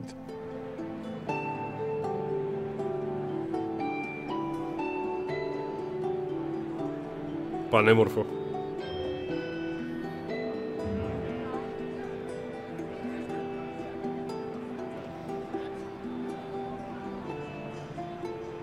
And you could feel like the tension of people trying to figure out what is this press conference, what's going on, what game. Όταν σήμερα βλέπεις αυτήν εδώ πέρα τη σκηνή που πάτησα παύση τώρα με τα λαμπάκια, καταλαβαίνεις ότι είναι το Jackson, ο χορός, το βράδυ. Το βράδυ και την επόμενη μέρα αρχινούσε το παιχνίδι, ξέρω εγώ. Το βράδυ που φιλήθηκε η Ellie και η Dina. Είναι μια σημαντική στιγμή στο παιχνίδι, έτσι. Την οποία μπορεί να μην είδαμε, αλλά είδαμε σε demo, σε trailer κτλ.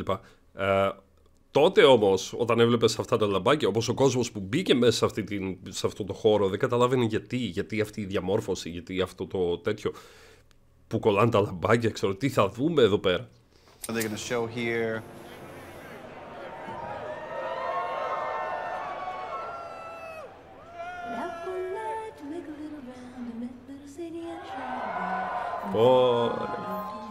On the Naughty Dog logo, you get this big cheer. On the Ellie reveal, you get this big cheer.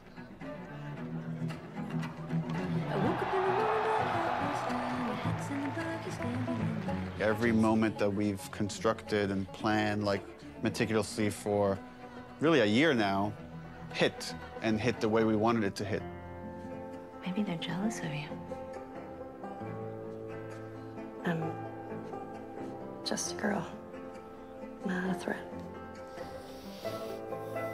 I think they should be terrified of you.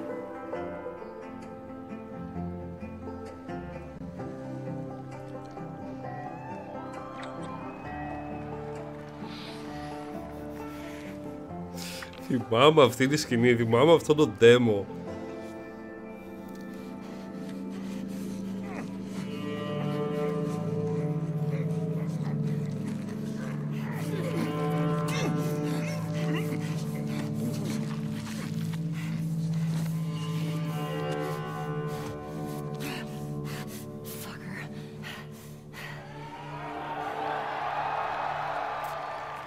One of the biggest reactions was when the HUD came on. Το HUD, ναι. They looked at that forest and thought, there's no way it can look this good. Like, that's impossible. But when we flash the HUD and be like, yeah, that's it. This is the real game. People are not ready for this. Like, this is gonna fuck you up.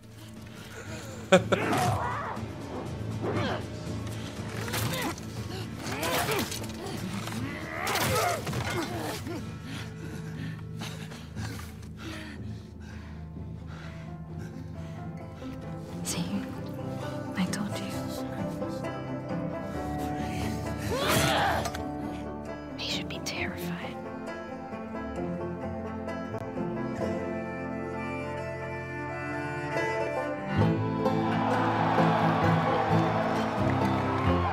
Respect. Πραγματικό respect. It was electric. My skin was like tingling the whole time. Like as soon as it's done playing, I'm like on my phone. And it was wild. It was wild to see it just everywhere. See it on YouTube, see people commenting on it.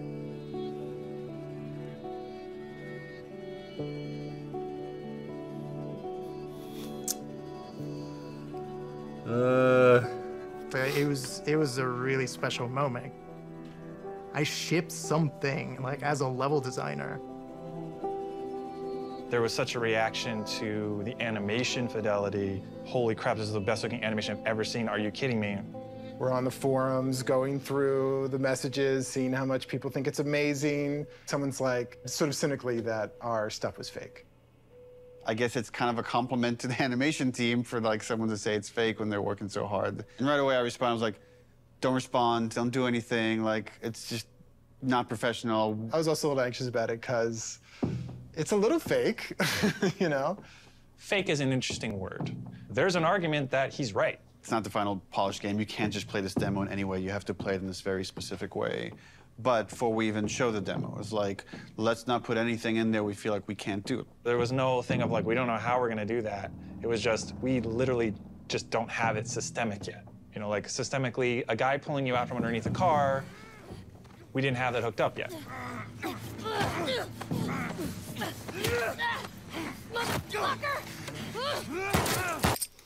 Οπότε ναι, κατά κάποια έννοια ήταν ψεύτικο, αλλά ήταν αληθινό συγχρόνως, έτσι. Οπότε θα μπορούσαν να το πάρουν οι developers ως κομπλιμέντο, ότι φτιάξαμε κάτι τόσο ωραίο που οι gamers λένε, ξέρω εγώ, φαίνεται ψεύτικο. Αλλά συγχρόνως λέει δεν είχαν βάλει κάποιες λειτουργίες όπως αυτό, να σε τραβάει κάποιος από κάτω ή κάτι τέτοιο. Δεν θυμάμαι αν όντως υπήρχε αυτό σε παιχνίδι. Νομίζω υπήρχε, έτσι. Θυμάμαι σε μια ταράτσα που ήμασταν με την Τίνα σε ένα σχολείο και κρυφτήκαμε κάτω από μονάδες εξαερισμού ή κάτι τέτοιο και περνούσαν κάτι τύποι και τους πυροβολούσαμε στα πόδια. Θυμάμαι αυτό, δεν θυμάμαι κάποιος να μας τραβάει. Now we have it hooked up in the game. It's her. Άρα υπήρχε. Οκ. Okay. Yep.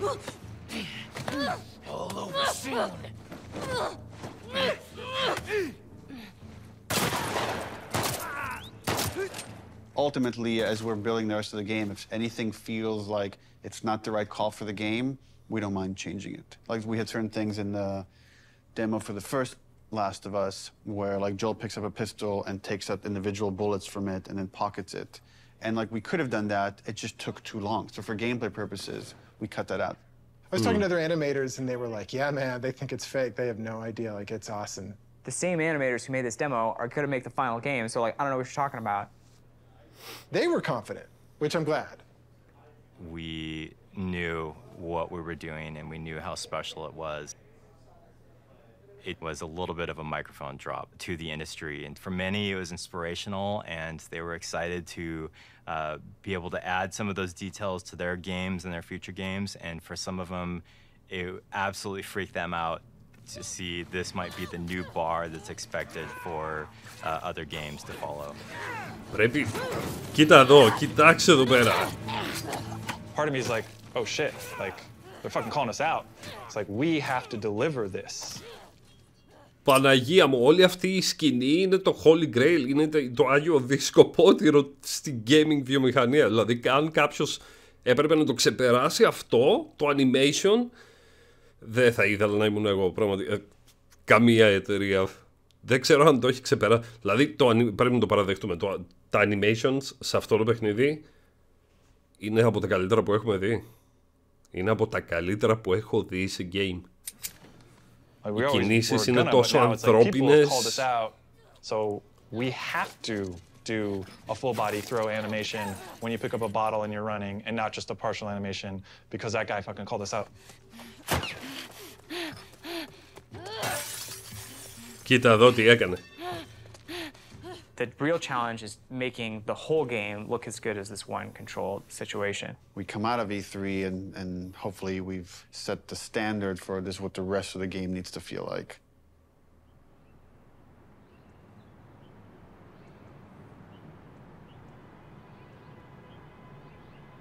Oh. When you already know exactly what you're supposed to do in the game, you've memorized everything, it's hard to have a true experience with it. You have to bring in people from the outside to play it fresh. Ποιον φέρανε? Εμένα έπρεπε να φέρουν. Εμένα έπρεπε να φέρουν. And so we try to start playtesting as early as possible. We've got testers in bright and early. They're going to start playing the game. They're actually just right across the hall over here. Τυχεράκι δεν σε ρεφεί. Εντάξει, έπαιζαν από ό,τι φαίνεται πρώτες εκδοχές pre-alpha ή κάτι τέτοιο για να δουν τα animations, ξέρεις, την αίσθηση. Fire drill.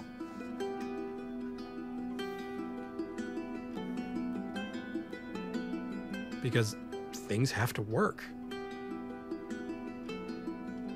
Bugs. Κρασαρίσματα. So I'm currently watching the 10 people that we have in at the moment focus testing.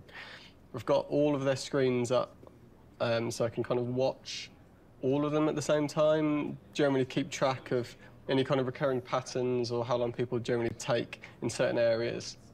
They do things we haven't thought of, and it really shows us where our holes are. It's like, maybe I should change this. Maybe I should try that. This player's pretty lost, trying to figure out this puzzle here, and they're trying to jump on a truck. He's got a really awesome solution here where he's putting this plank on a dumpster, and now he's moving the dumpster around. So we'll probably have to go in there and like try and fix some of that stuff up, but I'd rather figure that out now than in 6 months. For things like puzzles like this one, although they're figuring out the puzzle, than actually not doing it in the kind of order that I'd like. What would be better is if they came into the space and realised, okay, that's the thing I need to be like climbing up to or getting to, and then they can kind of work backwards from there and go, well, if I need to get there, how do I get up? Oh, I can get up on this thing. It's quite heartbreaking when you see people who are like really confused or don't get it, and it's something you think like it should be obvious, but it's not at all. But it's good data. We've had a few people on the team that have been really passionate about making our games even more accessible for people with different kinds of disabilities and making sure as many people as possible can experience our game. Accessibility is something that like really touches a lot of people. As we get older, pretty much all of us are going to have probably some sort of accessibility need. It's important to welcome people with disabilities into all of our public spaces, into our shared culture, and that video games are a rich part of that. I love this, that you don't have to have like a 2-button feature to keep her crouched down. This is awesome. I love that. Brandon Cole, he said, I heard you announced this game. What do you think about the possibility of someone like myself being able to play it? And Brandon is blind. I hadn't really thought about that before. I don't even know if that's even possible, but I want to try because that sounds interesting. If you click on the L3 button, it turns the screen and the character towards your next objective. So you're able to sort of instantly sort of flip. It was very much inspired by the talk you gave last time you were here. I figured. Hopefully that's a beautiful thing. We had this feature that let you navigate along the golden path. And we also had this other feature. You could like put out this sonar pulse and you'd hear where all the items and enemies were located. But Brandon was playing that and was like, this navigation feature is great, but I don't want to just follow the golden path. I want to navigate to other things. It kind of occurred to us like, oh, we can combine these two features. We can let you scan for items and then navigate to that item. This gives you more room if you do it this way for different types of sounds for different types of items. You know what I'm saying? Yeah. Different sound for ammo, different sound for parts, different sound for explosive, different sound for keys. Or you craftable and collectible. Yes, exactly. Right on. Φίλε, πόσο σημαντικό, πόσο respect έχω για αυτή την εταιρεία, ρε. Και γενικά όχι μόνο για αυτή την εταιρεία, γενικά για όλες τις εταιρείες που βάζουν στα σημερινά παιχνίδια accessibility options κτλ, προσβασιμότητας. Γιατί ωραίο το gaming κτλ, εμείς που το απολαμβάνουμε, αλλά υπάρχουν και οι άνθρωποι που δεν ακούνε, υπάρχουν οι άνθρωποι που δεν βλέπουν, όπως εδώ πέρα ο τύπος. Δηλαδή φανταστείτε πως έπαιξε το παιχνίδι, ξέρω εγώ, με ένα sonar το οποίο το επέτρεπε να ακούει, ξέρω εγώ, διαφορετικούς ήχους τριγύρω του, ότι εκεί υπήρχαν σφαίρες, εκεί υπήρχε αντίπαλος, εκεί ήταν ο στόχος, ξέρω, και μπορούσε να απολαύσει έστω με αυτόν τον τρόπο το παιχνίδι, με τον δικό του τρόπο. Έτσι. Μεγάλο respect. But since we want to hunt for secrets, just like anyone else, you're also going to want to know that, hey, there's something way over there. Players with disabilities still don't have challenge. It's not about just making an easy mode. So what happened there was an auto vault. So you pressed into a wall and it automatically vaulted. Και σίγουρα δεν θέλουν να νιώθουν και μειονεκτικά, έτσι. Οπότε θέλουν να νιώθουν το ίδιο gamers όπως νιώθεις εσύ και εγώ και όλοι, ξέρω εγώ. Και θέλουν να βιώσουν ακριβώς το ίδιο πράγμα. This is an example of actually the good part of the studio culture, which is self-empowered, that I think allowed us to do this crazy thing, this thing that, you know, I couldn't tell you if it makes business sense to some degree, but it was something we were passionate about and interested in. It was a way we saw we could make the game better. It was something we saw we could like push the frontiers of, and we went with it. Studio leadership was supportive of us, but this really was like a bottom-up kind of initiative. Yeah, absolutely, and I think that early success really helped to build momentum for the rest of the project. Shielding everybody from the cost, from the budget of these decisions helps them focus on their discipline. Don't worry about money, worry about making the best game possible. Trust that there are people at the top that are looking at the budget and considering that. Ισχύει, πω φίλε. Έχουν σωστή ιεραρχία, σωστά νομίζω σκεπτικά όσο αφορά το εσωτερικό της εταιρείας, ξέρω το πώς. Δηλαδή είναι πάρα πολύ σωστό αυτό που είπε. Μη σας νοιάζει developers, ξέρω εγώ, ο προϋπολογισμός, το budget, τα χρήματα, ξέρω. Να σας νοιάζει να φτιάξετε το καλύτερο παιχνίδι που έχετε φτιάξει ποτέ. Και εμείς κοιτάμε το budget, ξέρω. Αφήστε το πάνω μας αυτό. We started offering dinners to the team. it's kind of like an acknowledgement of like, okay, there's a lot of hard work to get it done. Και φτεδάκια, όχι, τι είναι αυτό. We know people are probably going to want to be staying late.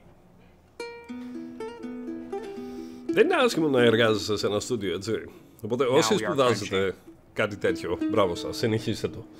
Σας εύχομαι ό,τι καλύτερο. This is crunch. Πραγματικά.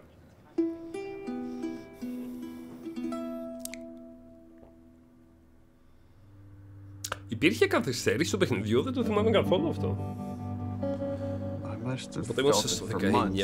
This release date is not realistic with how big the game is. People were asking us, is this a real date? Because it's not feeling like a real date anymore, so we felt like we had to react pretty soon. And then at some point it just felt like because people were starting to put in longer hours, it wouldn't have been fair to not figure this stuff out sooner than later. Βασανιστήριο μου φαίνεται. Never gonna finish this game. If you work hard for longer, that could have a toll on you. We tell everybody, pace yourselves. It's like it's a marathon, it's not a sprint. We settled on a February release date. Leave some gas in the tank. Ρε, αλήθεια δεν θυμάμαι πότε είχε κυκλοφορήσει το 2020. Dancing a very intricate and dangerous dance. We have something like 6 months left to finish the game. And we are also showing a demo to the press. The longest playable demo we've ever done. 2 separate levels of the game. A level towards the beginning of the game where you play with Dina on patrol outside of Jackson. And then the second part of the demo is in a level that's super duper challenging. Ellie by herself, murder mode. So what we're doing for the press in 9 weeks is really those 2 levels of the game. It's unlike... Okay, δεν θυμόμουν καθόλου, συγγνώμη που σταματάω έτσι, ότι κυκλοφόρησε 19 Ιουνίου 2020. Θυμόμουν ότι κυκλοφόρησε το 18. Μετά θυμόμουν ότι κυκλοφόρησε 19. 2020. Καλοκαίρι. That we're going to need to touch them again until the game ships.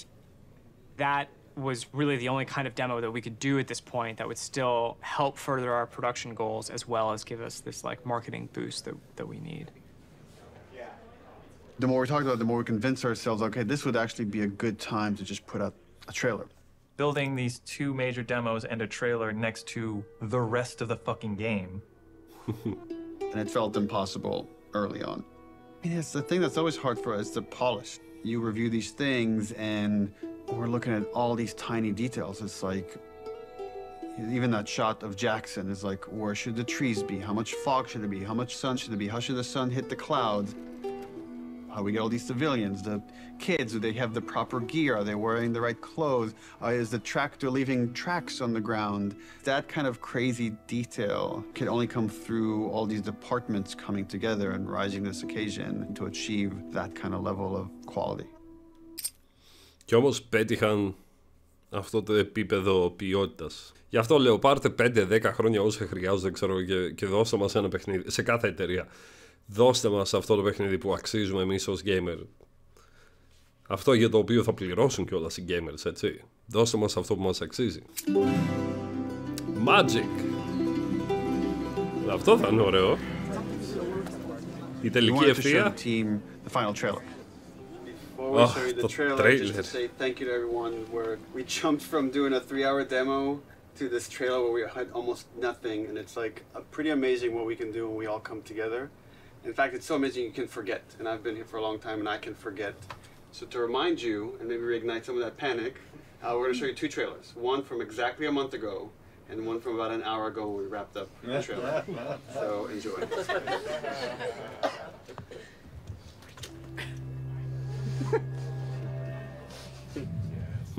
Who decided to join us? All right, you all know the drill. Dino, where are you?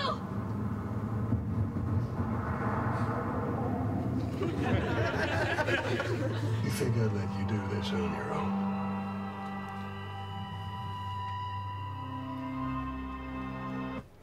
Fool's alive. It only gets one clap. Keep in mind, this is what the whole game's gonna look like. We're gonna make it this awesome.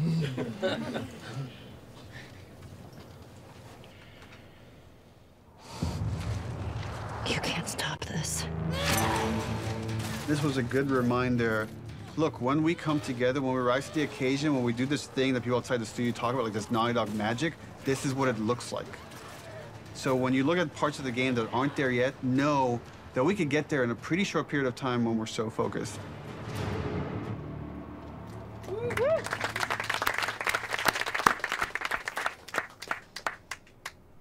Οπότε πήρε... Το πιο τρομακτικό, λέει, είναι η ημερομηνία κυκλοφορίας. Ήταν να κυκλοφορήσει 21 Φεβρουαρίου του 20, έτσι. Κυκλοφόρησε 19 Ιουνίου, πήρε ξανά τη λέει.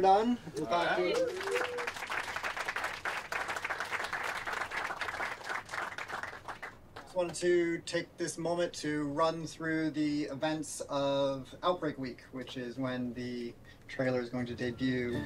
We are going to be having the big press event in Koreatown at this giant warehouse.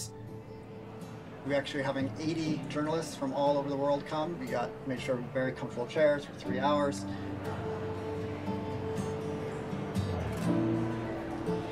Πόσα λεφτά φεύγουν για ένα Outbreak παιχνίδι? happened in the United States in 2013. In real life, we celebrate September 26th as Last of Us Day. Every September 26th, we've done something for Last of Us fans. When people play these two sections, which are very different, I hope and I feel that both of them are equally impressive.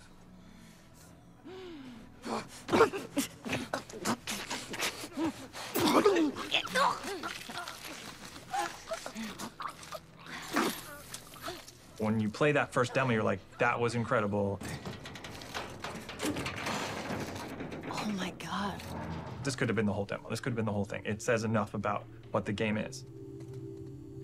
And then you play the other half, and it's like way more mechanics heavy, way more combat heavy. Keep going, boy.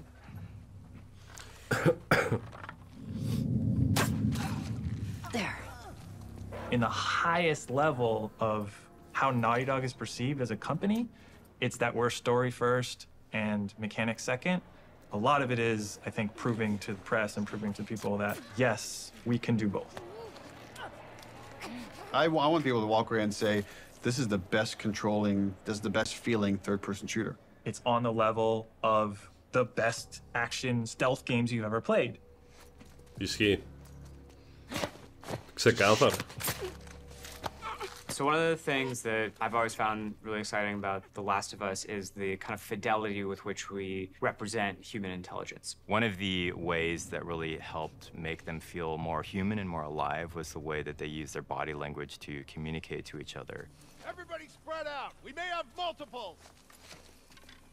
We had a number of sessions where the animation team, design team, and programmers all got together and we acted out a number of scenarios. And what that does is it gives us really great reference and touch points that we can always look back to about the way that we naturally behave, the way we naturally respond to each other.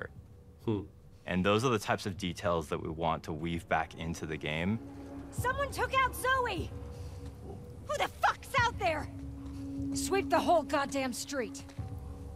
Our NPCs are named so that you understand these people have relationships. They want to get revenge on you. It's this little mini loop of the whole premise of the game. Ναι.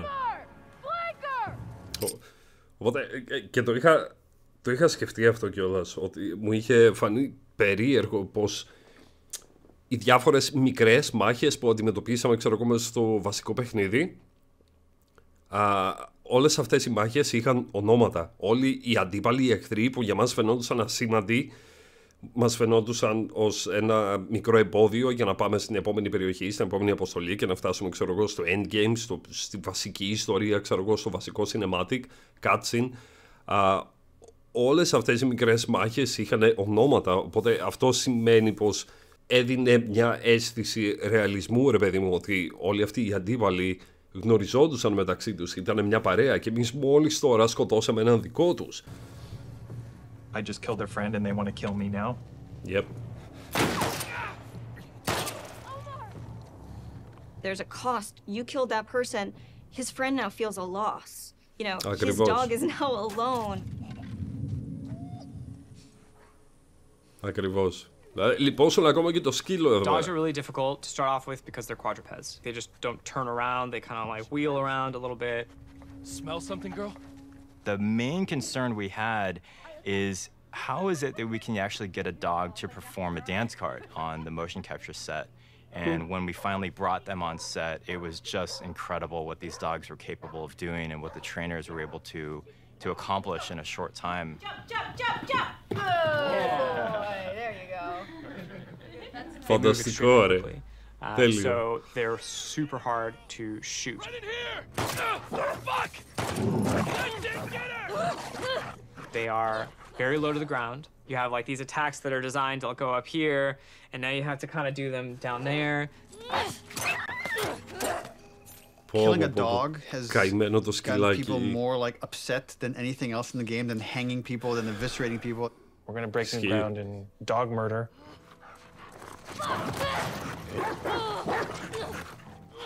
We had like a new scripter start like 2 months ago. First question she walks. Αγάπη μου, δεν μπορώ. Όταν σκοτώνουν σκυλιά και ζωάκια μέσα σε παιχνίδι, δεν μπορώ. Φανταστείτε ότι είσαστε, ξέρω εγώ, με την Άμπη αυτή τη στιγμή και έχετε ζήσει το The Last of Us Part 1, ξέρω εγώ, με την Άμπη και είχατε ένα σκύλο και ξαφνικά έρχεται μια ξένη Έλλη και σκοτώνει το σκύλο σας. Δηλαδή, γυρίζουν όλα ανάποδα ξαφνικά μέσα στο μυαλό μας, έτσι. Φανταστείτε η Έλλη να είχε ένα σκύλο και να τον σκότωνε το σκύλο η Άμπη. One question. Does the dog survive? And everyone's like, oh no, first day.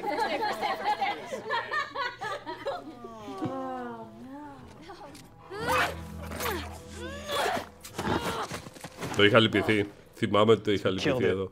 And then you have to love it knowing that it's already dead. Μπορεί να το είχα πει κολόσκυλο, φύγε από πάνω μου, αλλά το είχα λυπηθεί. So there's gonna probably be people that are upset about that. Hey, Al, you want to go to the trucks? Let's go to the trucks. With the notable exception of Alice, we took great pains to ensure that every combat encounter that you fight against a dog, you do not have to kill any of them. Μπορείς να το αποφύγεις. It's more palatable to kill people because they're all there because they choose to be there, but all of these dogs were trained to do this exact thing, and so you're killing an innocent creature. The fuck's that? Fuck! Πολύ έξυπνο αυτό που κάνανε, έτσι, σου έδωσαν την επιλογή αν θέλεις να σκοτώνεις τα σκυλιά, αν δεν θέλεις όχι. Υπάρχει επιλογή δηλαδή να απλώς να περάσεις σε stealth. Και νομίζω πολλές φορές το κάνουμε αυτό στο βασικό παιχνίδι. Feeling of discomfort, it's exactly what we're trying to explore with The Last of Us. Ironically, making them more realistic makes people feel more okay about killing them. We had like kind of a goofy art prototype. We had like just a very rough dog. We found that goofy dog that had no fur, people felt really bad about killing that dog. Like when you would shoot them, they would fall over dead and like give one last whine as their like dying breath and stuff. So we just really tried to like tone down the pitiability of all the dogs and stuff.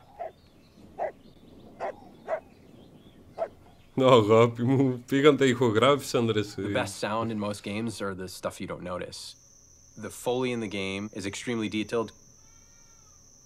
Όπως στη φάρμα, έτσι, με τα κατσικάκια, τα προβατάκια, Ντίνα, Έλλη και το μωρό.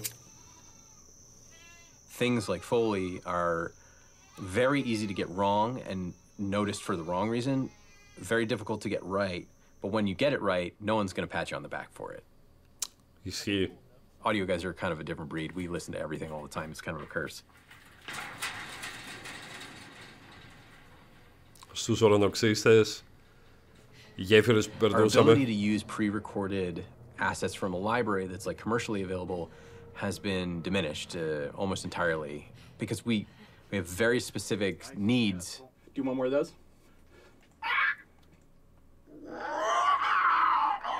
Χριστέ. Έχω ξαναδεί κάτι τέτοιο σε κάποιο άλλο ντοκιμαντέρ που ήταν μια τύπισσα, ένας τύπος, μπορεί να ήταν και αυτός, που έκαναν τους clicker. Στην αρχή όταν πρωτοέπαιζα The Last of Us νόμιζα οι clicker φτιάχτηκαν με ψηφιακούς ήχους από το 0 στον υπολογιστή και όμως ήταν άνθρωποι. We're trying to take what we did in the first game and bring it to another level of detail. Χριστέ μου.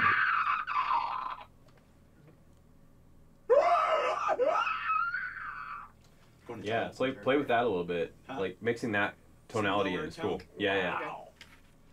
The enemies themselves, especially the infected, have had to go through a review process. In the first game, they're pretty coarse. They're basically like on or off. They're either walking around mumbling or they're freaking out trying to get you.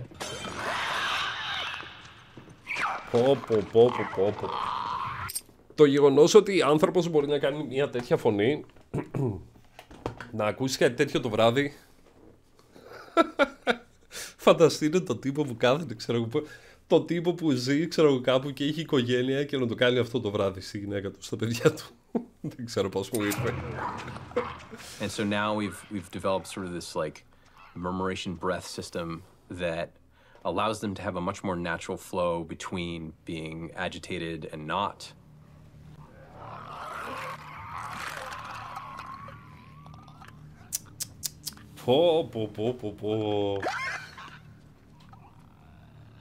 Σε αυτό το παιχνίδι αξίζει κάθε βραβείο που έχει πάρει πάντως. Και νομίζω οι περισσότεροι θα το καταλάβουν αυτό και θα αλλάξουν γνώμη για το παιχνίδι όταν δουν αυτό το ντοκιμαντέρ. Recording sessions is working with the voice actors. It's much more collaborative. Yeah, that's cool. I kind of want to see what your more natural voice sounds like. You're basically trying to coach people that they're not zombies. Yeah, now imagine sprinting like that. Ready, got it. Είναι απίστευτο αυτό, ρε φίλε. Είναι αυτό που έλεγε πριν λίγο, έτσι. Δεν καταλαβαίνεις τίποτα από όλα αυτά όταν παίζεις το παιχνίδι. Τίποτα. Απλά τα θεωρείς ζομπάκια, ξέρω εγώ, τα οποία πρέπει να σκοτώσεις ή πρέπει να αποφύγεις. Και εδώ πέρα βλέπεις ότι το κάθε ζόμπι είναι ένας άνθρωπος, έτσι. Είναι μια φωνούλα. No, that's cool, dude. Man. Yeah, take your time, man. That's really great. One of the folks that we worked with, the sounds he was able to generate from himself was unlike anything I've ever heard before.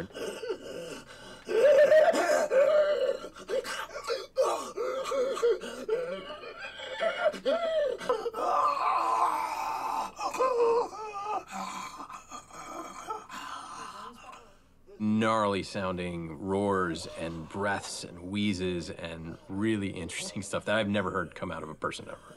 Χριστέ μου.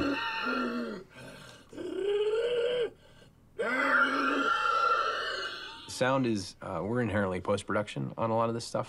We kind of just have to be jamming and we have to be as prepared as possible and that's what we try to do. A lot of stuff is yet to come for us, which means there's not a lot of time left. Which means that it's going to get really intense. It gets really intense for everybody, but for audio in particular, we'll be here late.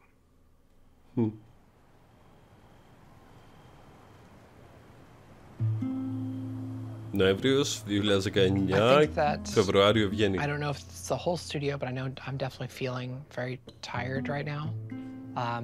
I'm feeling Το έχουν κάψει, είχαν καεί, έτσι, I'm εξουσενώθηκαν. realizing that I can't crunch like I used to. I can't put everything I have into these games as much as I was able to when I first got here.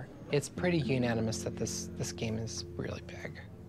It's bigger than we'd like it to be. Και φανταστείτε τώρα αυτούς τους ανθρώπους να διαβάζουν τα σχόλια όταν οι gamers έχουν τερματίσει πια το The Last of Us Part 2 και να γράφουμε όλοι εμείς, οι ανόητοι gamers, πότε βγαίνει το 3, δώστε μας το 3, επιτέλους το 3, γιατί αργείται τόσο πολύ. Δηλαδή, κοιτάξτε τι έχουν τραβήξει και εμείς ζητάμε το 3, έτσι. Ζητάμε συνέχεια ασταμάτητα το 3 και όχι μόνο το The Last of Us, για κάθε franchise. The Last of Us Part 1 is small compared to this game. My argument, make the game small again. I don't even call them small. There were times when I was writing like 40 pages of in-game dialogue a night. Whoa. Neil kept saying, stop, you have to like give it to somebody else. We will hire somebody. We will make this work. And I was like, I think it'll just be, I was just bullishly like, I can handle it, I'm tough. I would like somebody to teach me how to have work-life balance. There are some times where I wish I had somebody in production or a big brother that could be like, no, no, no, go home. This is great. This is already great. You don't need to do the next thing. I feel like at any given point, you'll go into the kitchen and you'll find people, what I would say, saloning about the game, like going deep philosophy into what's working, what isn't. People criticizing this or that. This doesn't look good. I don't like this scene. This doesn't work for me. I hate this. You know, like they're going to lunch and like expressing doubt to each other and like, is this going to come together? Is this the one that like screws Naughty Dog up? Let me just exude whatever confidence I have left. Let me try to bestow this person with it so they can feel inspired and go off and do their work. But then sometimes you're alone in the office and you're like, what if this doesn't come together? What if this is the one that sucks? What if this is the one that sinks Naughty Dog? So then you have to like kind of bury it, compartmentalize it. Who knows what damage it does to your body while you're doing that? Because ultimately, you can't let that fear dictate how you work. And just keep the faith. Πόσο δίκιο έχει όμως, έτσι.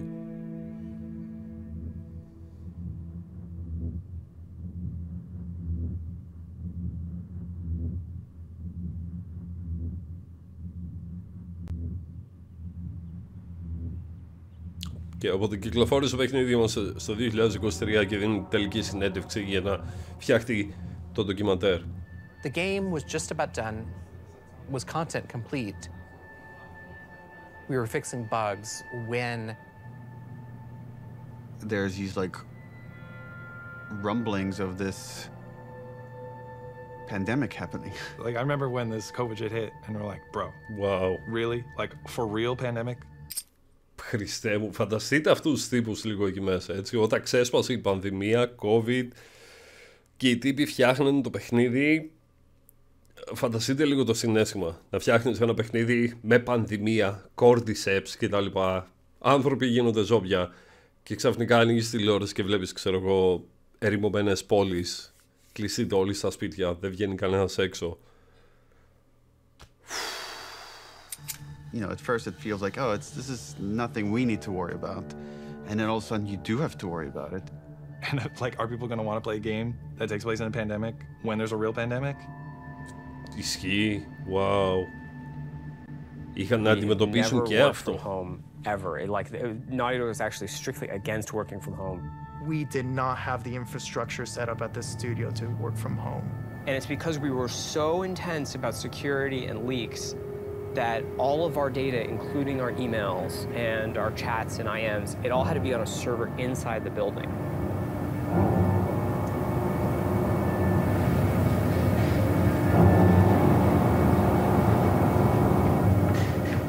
We were like air-gapped from the outside world. The operations team, the IT team, our engineering team, they all had to coordinate in a very short period of time to get us working from home. We don't even know when the game can come out. Sony was like, we don't know if we can physically ship this product with like the supply chain and stuff. We had to come out and say, the game can't come out in this date, and we don't even know when it will come out. It's delayed indefinitely. Τι φρικτό κι αυτό, να έχουν τραβήξει ό,τι είχαν τραβήξει για να το φτιάξουν. Ήταν έτοιμο σχεδόν και ήταν να κυκλοφορήσει.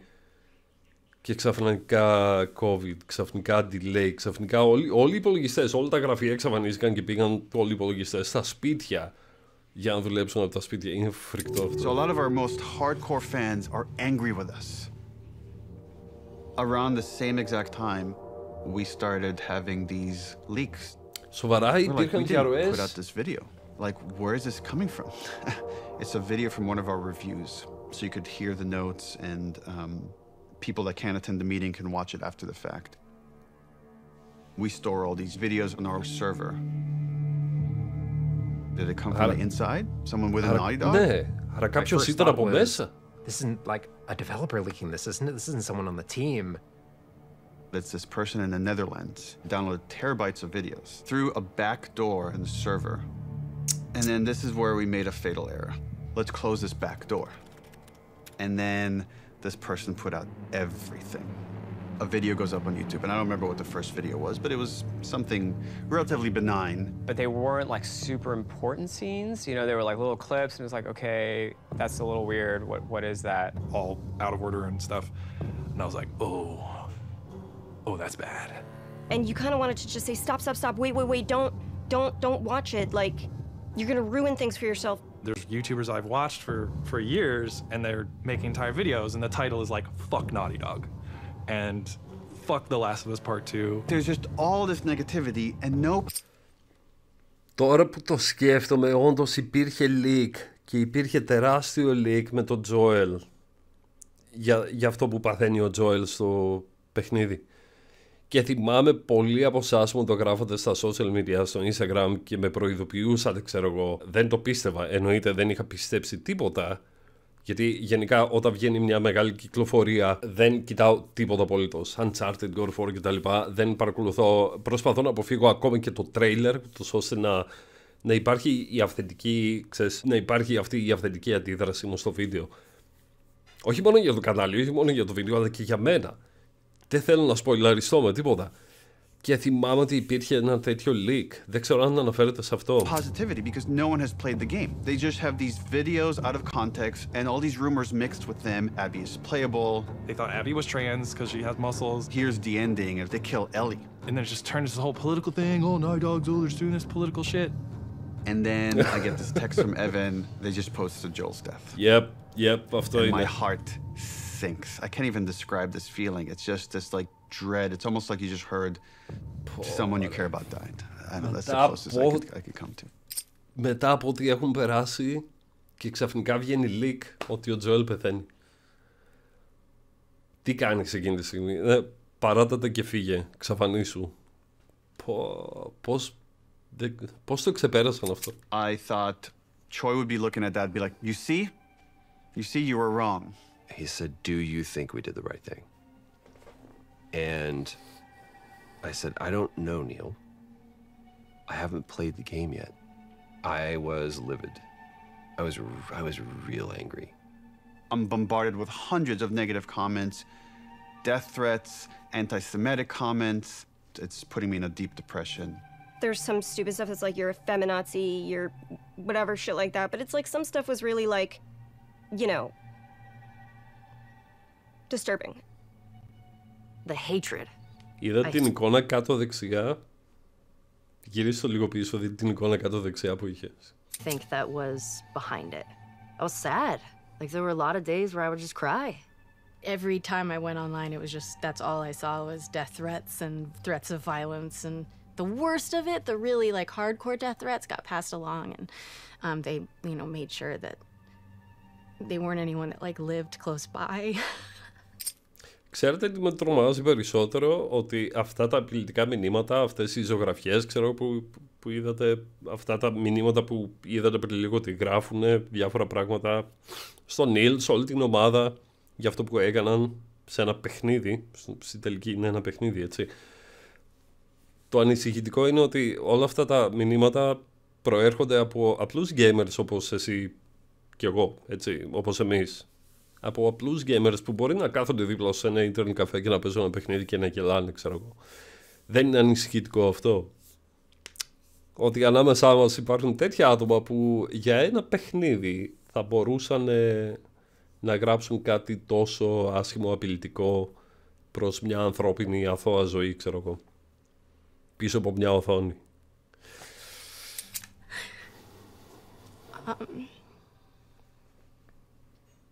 Yeah, they were like threatening my son, you know, who was born during all of it, and yeah, it was rough. It was rough. Δεν το μπορώ καθόλου αυτό. More than anything, it just kind of like, it kind of like taught me to kind of keep a distance, you know? Τι λυπάμαι απίστευτα. Έφτιαξε το παιχνίδι για μας και εμείς σαν αντάλλαγμα την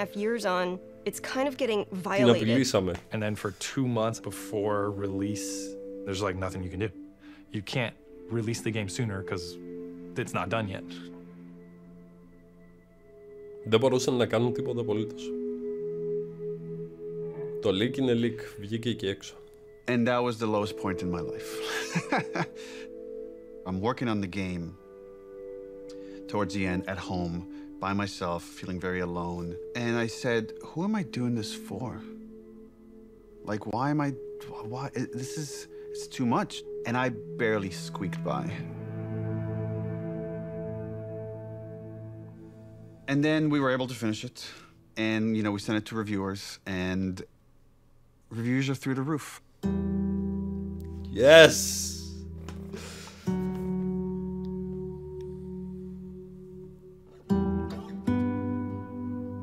And I called Troy, and I said, like, dude, I'm sorry. I feel like I failed you. And he's like, what are you talking about? And I'm like, yeah, I just know how some people talk. He's like, oh, dude, I don't care. I played the game, and I love it.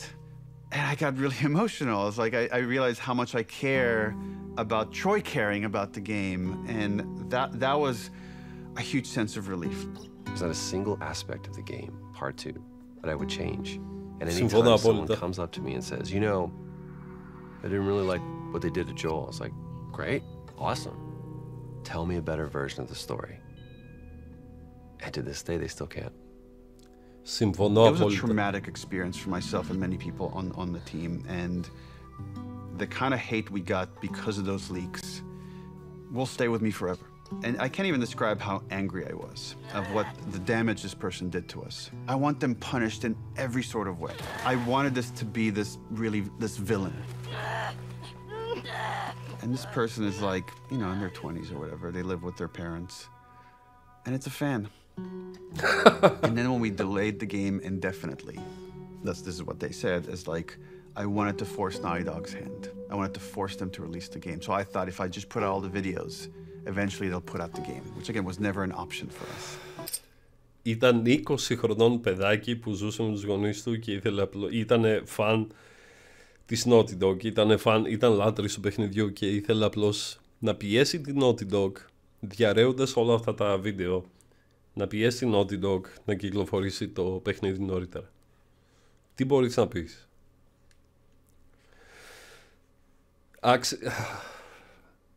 Ό,τι καλό ήρθε σε αυτό το παιχνίδι, όσο αφορά βραβεία και δεν ξέρω και εγώ τι, κριτικές, τους άξιζαν όλα.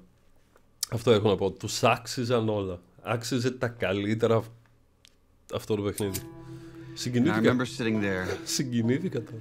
Sitting in my anger, and then like slowing down and just saying, okay, if anybody should take the lesson from Last of Us Part 2, it should probably be us. Ναι, η εκδίκηση δεν είναι καλό. Αυτό.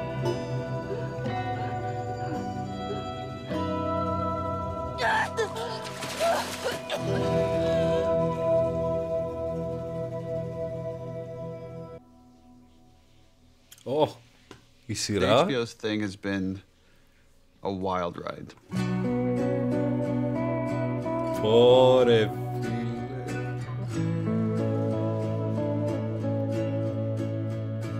I just wanted it to be like good.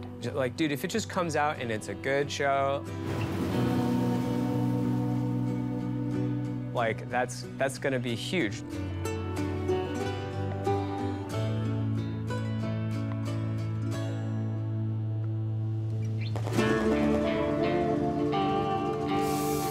The bloater. I'm sure it will be very different when I actually see Abby being portrayed. That will be so weird. I can't imagine what Ashley and Troy must be feeling. Το έχω σκεφτεί και αυτό. Ανησυχώ πάρα πολύ για την ηθοποιό. Νομίζω ότι λένε Caitlin κάτι. Την ηθοποιό που θα παίξει την Abby στη δεύτερη σεζόν της σειράς. Ανησυχώ πάρα πολύ για αυτήν. Γιατί είναι ένα πραγματικό πρόσωπο το οποίο θα δείξει η μικρή τηλεόραση, ξέρω εγώ, και... Δηλαδή, φανταστείτε αν έστελναν απειλητικά μηνύματα στην Λάουρα, Ανησυχώ, δεν ξέρω. Πάντως, έχω να πω ότι σε αυτό το στούντιο νομίζω καταλαβαίνω καλύτερα το τι τράβηξε, το τι εστί Naughty Dog, τι είναι αυτό το στούντιο, και πραγματικά αξίζουν τα καλύτερα σε αυτό το στούντιο. Μετά την εξάντληση, γιατί τα ζήσαμε όλα στο ντοκιμαντέρ, δεν είχα ιδέα, εγώ προσωπικά δεν είχα ιδέα ότι τράβηξαν τόσα πολλά για ένα παιχνίδι, για το The Last of Us Part 2, έτσι, και την πίεση που δεχόντουσαν, την εξάντληση και όλα τα προβλήματα, τις αναποδιές, τα εμπόδια που έπρεπε να ζήσουν και στην τελική όμως κατάφεραν να μας δώσουν αυτό το υπέροχο προϊόν, έτσι. Και προσωπικά δεν θα ήθελα να ζήσουν το ίδιο για το The Last of Us Part 3. Έχουν μεγαλώσει ως στούντιο με τα κέρδη, φαντάζομαι, και τα λοιπά, και έχουν καλυτερέψει ως προς τις υπερορίες και ιεραρχίες μέσα στο στούντιο για να μην καίγονται, να μην κουράζονται, να μην εξαντλούνται τόσο, αλλά και πάλι δεν θα ήθελα να τραβήξω. Δεν είμαι καν στο στούντιο και δεν θα ήθελα να δω τους ανθρώπους αυτούς να τραβάνε πάλι τα ίδια για το Part 3. Specifically because Ellie is a part of my heart. In some ways it was really hard. I feel like Bella was the only person who could play her. Because I feel like she is Ellie, there's a part of me that's like weirdly protective of her. Όσοι δεν έχετε δει τη σειρά, δείτε την. Το κοριτσάκι έπαιζε στο Game of Thrones. Το ίδιο και ο Πασκάλ έπαιζε στο Game of Thrones. Είχε παίξει για λίγο καιρό, μέχρι που του βγήκαν τα μάτια. Τέλος πάντων. Winter is coming. Και η Ashley, όχι η Ashley, πώς τη λένε, Ashley Johnson, έχω μπερδέψει όλα τα ονόματα. Η ηθοποιός που έπαιξε την Ellie, τέλος πάντων, έπαιξε στη σειρά, στην πρώτη σεζόν, τη μαμά της Ellie's. I remember when Neil told me, he's like, we found Joel. I was like, he wasn't missing.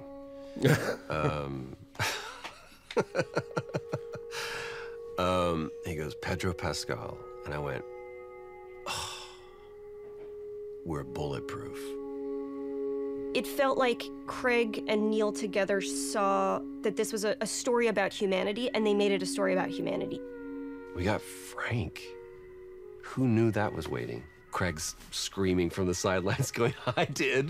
When Neil and Craig asked me to play Ellie's mother, Anna, Πόρε, συγκίνηση, φαντάζομαι. it made me so happy. And I'm crying, so it doesn't seem like it, but it was symbolic in so many ways to me. Being able to sort of bring Ellie into the world, be the first one to fight for her.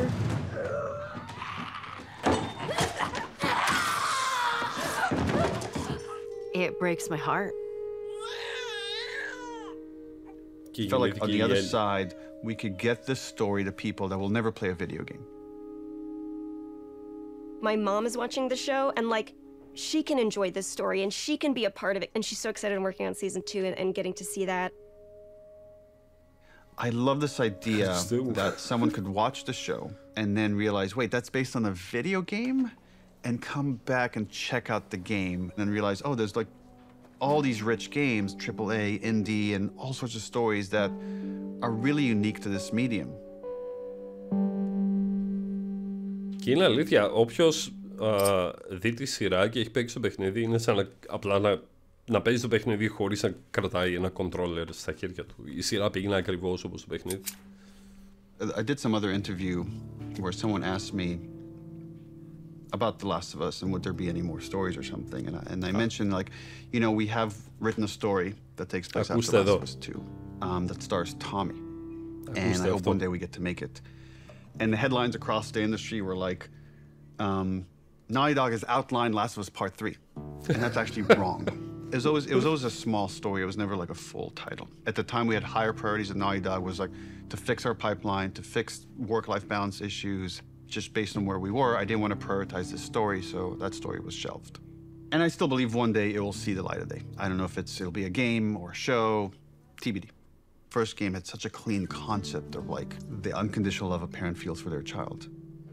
The second one, once we landed on this idea of the pursuit of justice at any cost, justice for the ones you love, it felt like, oh, there's a clean concept here, and there's a through line from the first game about love. If we never get to do it again, this is a fine ending point. And right, last bite of the apple, the story's done. The great thing about working at Naughty Dog is that we don't have to. It's always like, we would love another Last of Us, but if you guys feel like are passionate about something else, we'll support this other thing. Very privileged position to be in. I never take that for granted. I've been just thinking about, okay, is there a concept there? And for now years, I haven't been able to find that concept. But recently that's changed, and I don't have a story, but I do have that concept that to me is as exciting as 1, as exciting as 2, is its own thing, and yet has this through line for all 3.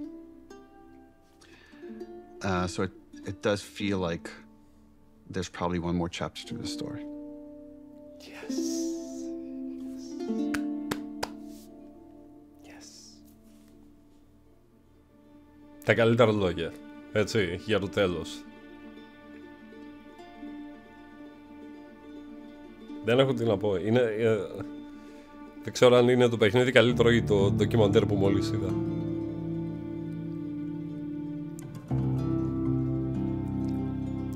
Κοιτάξτε αυτόν τον άνθρωπο, τον Neil Druckmann,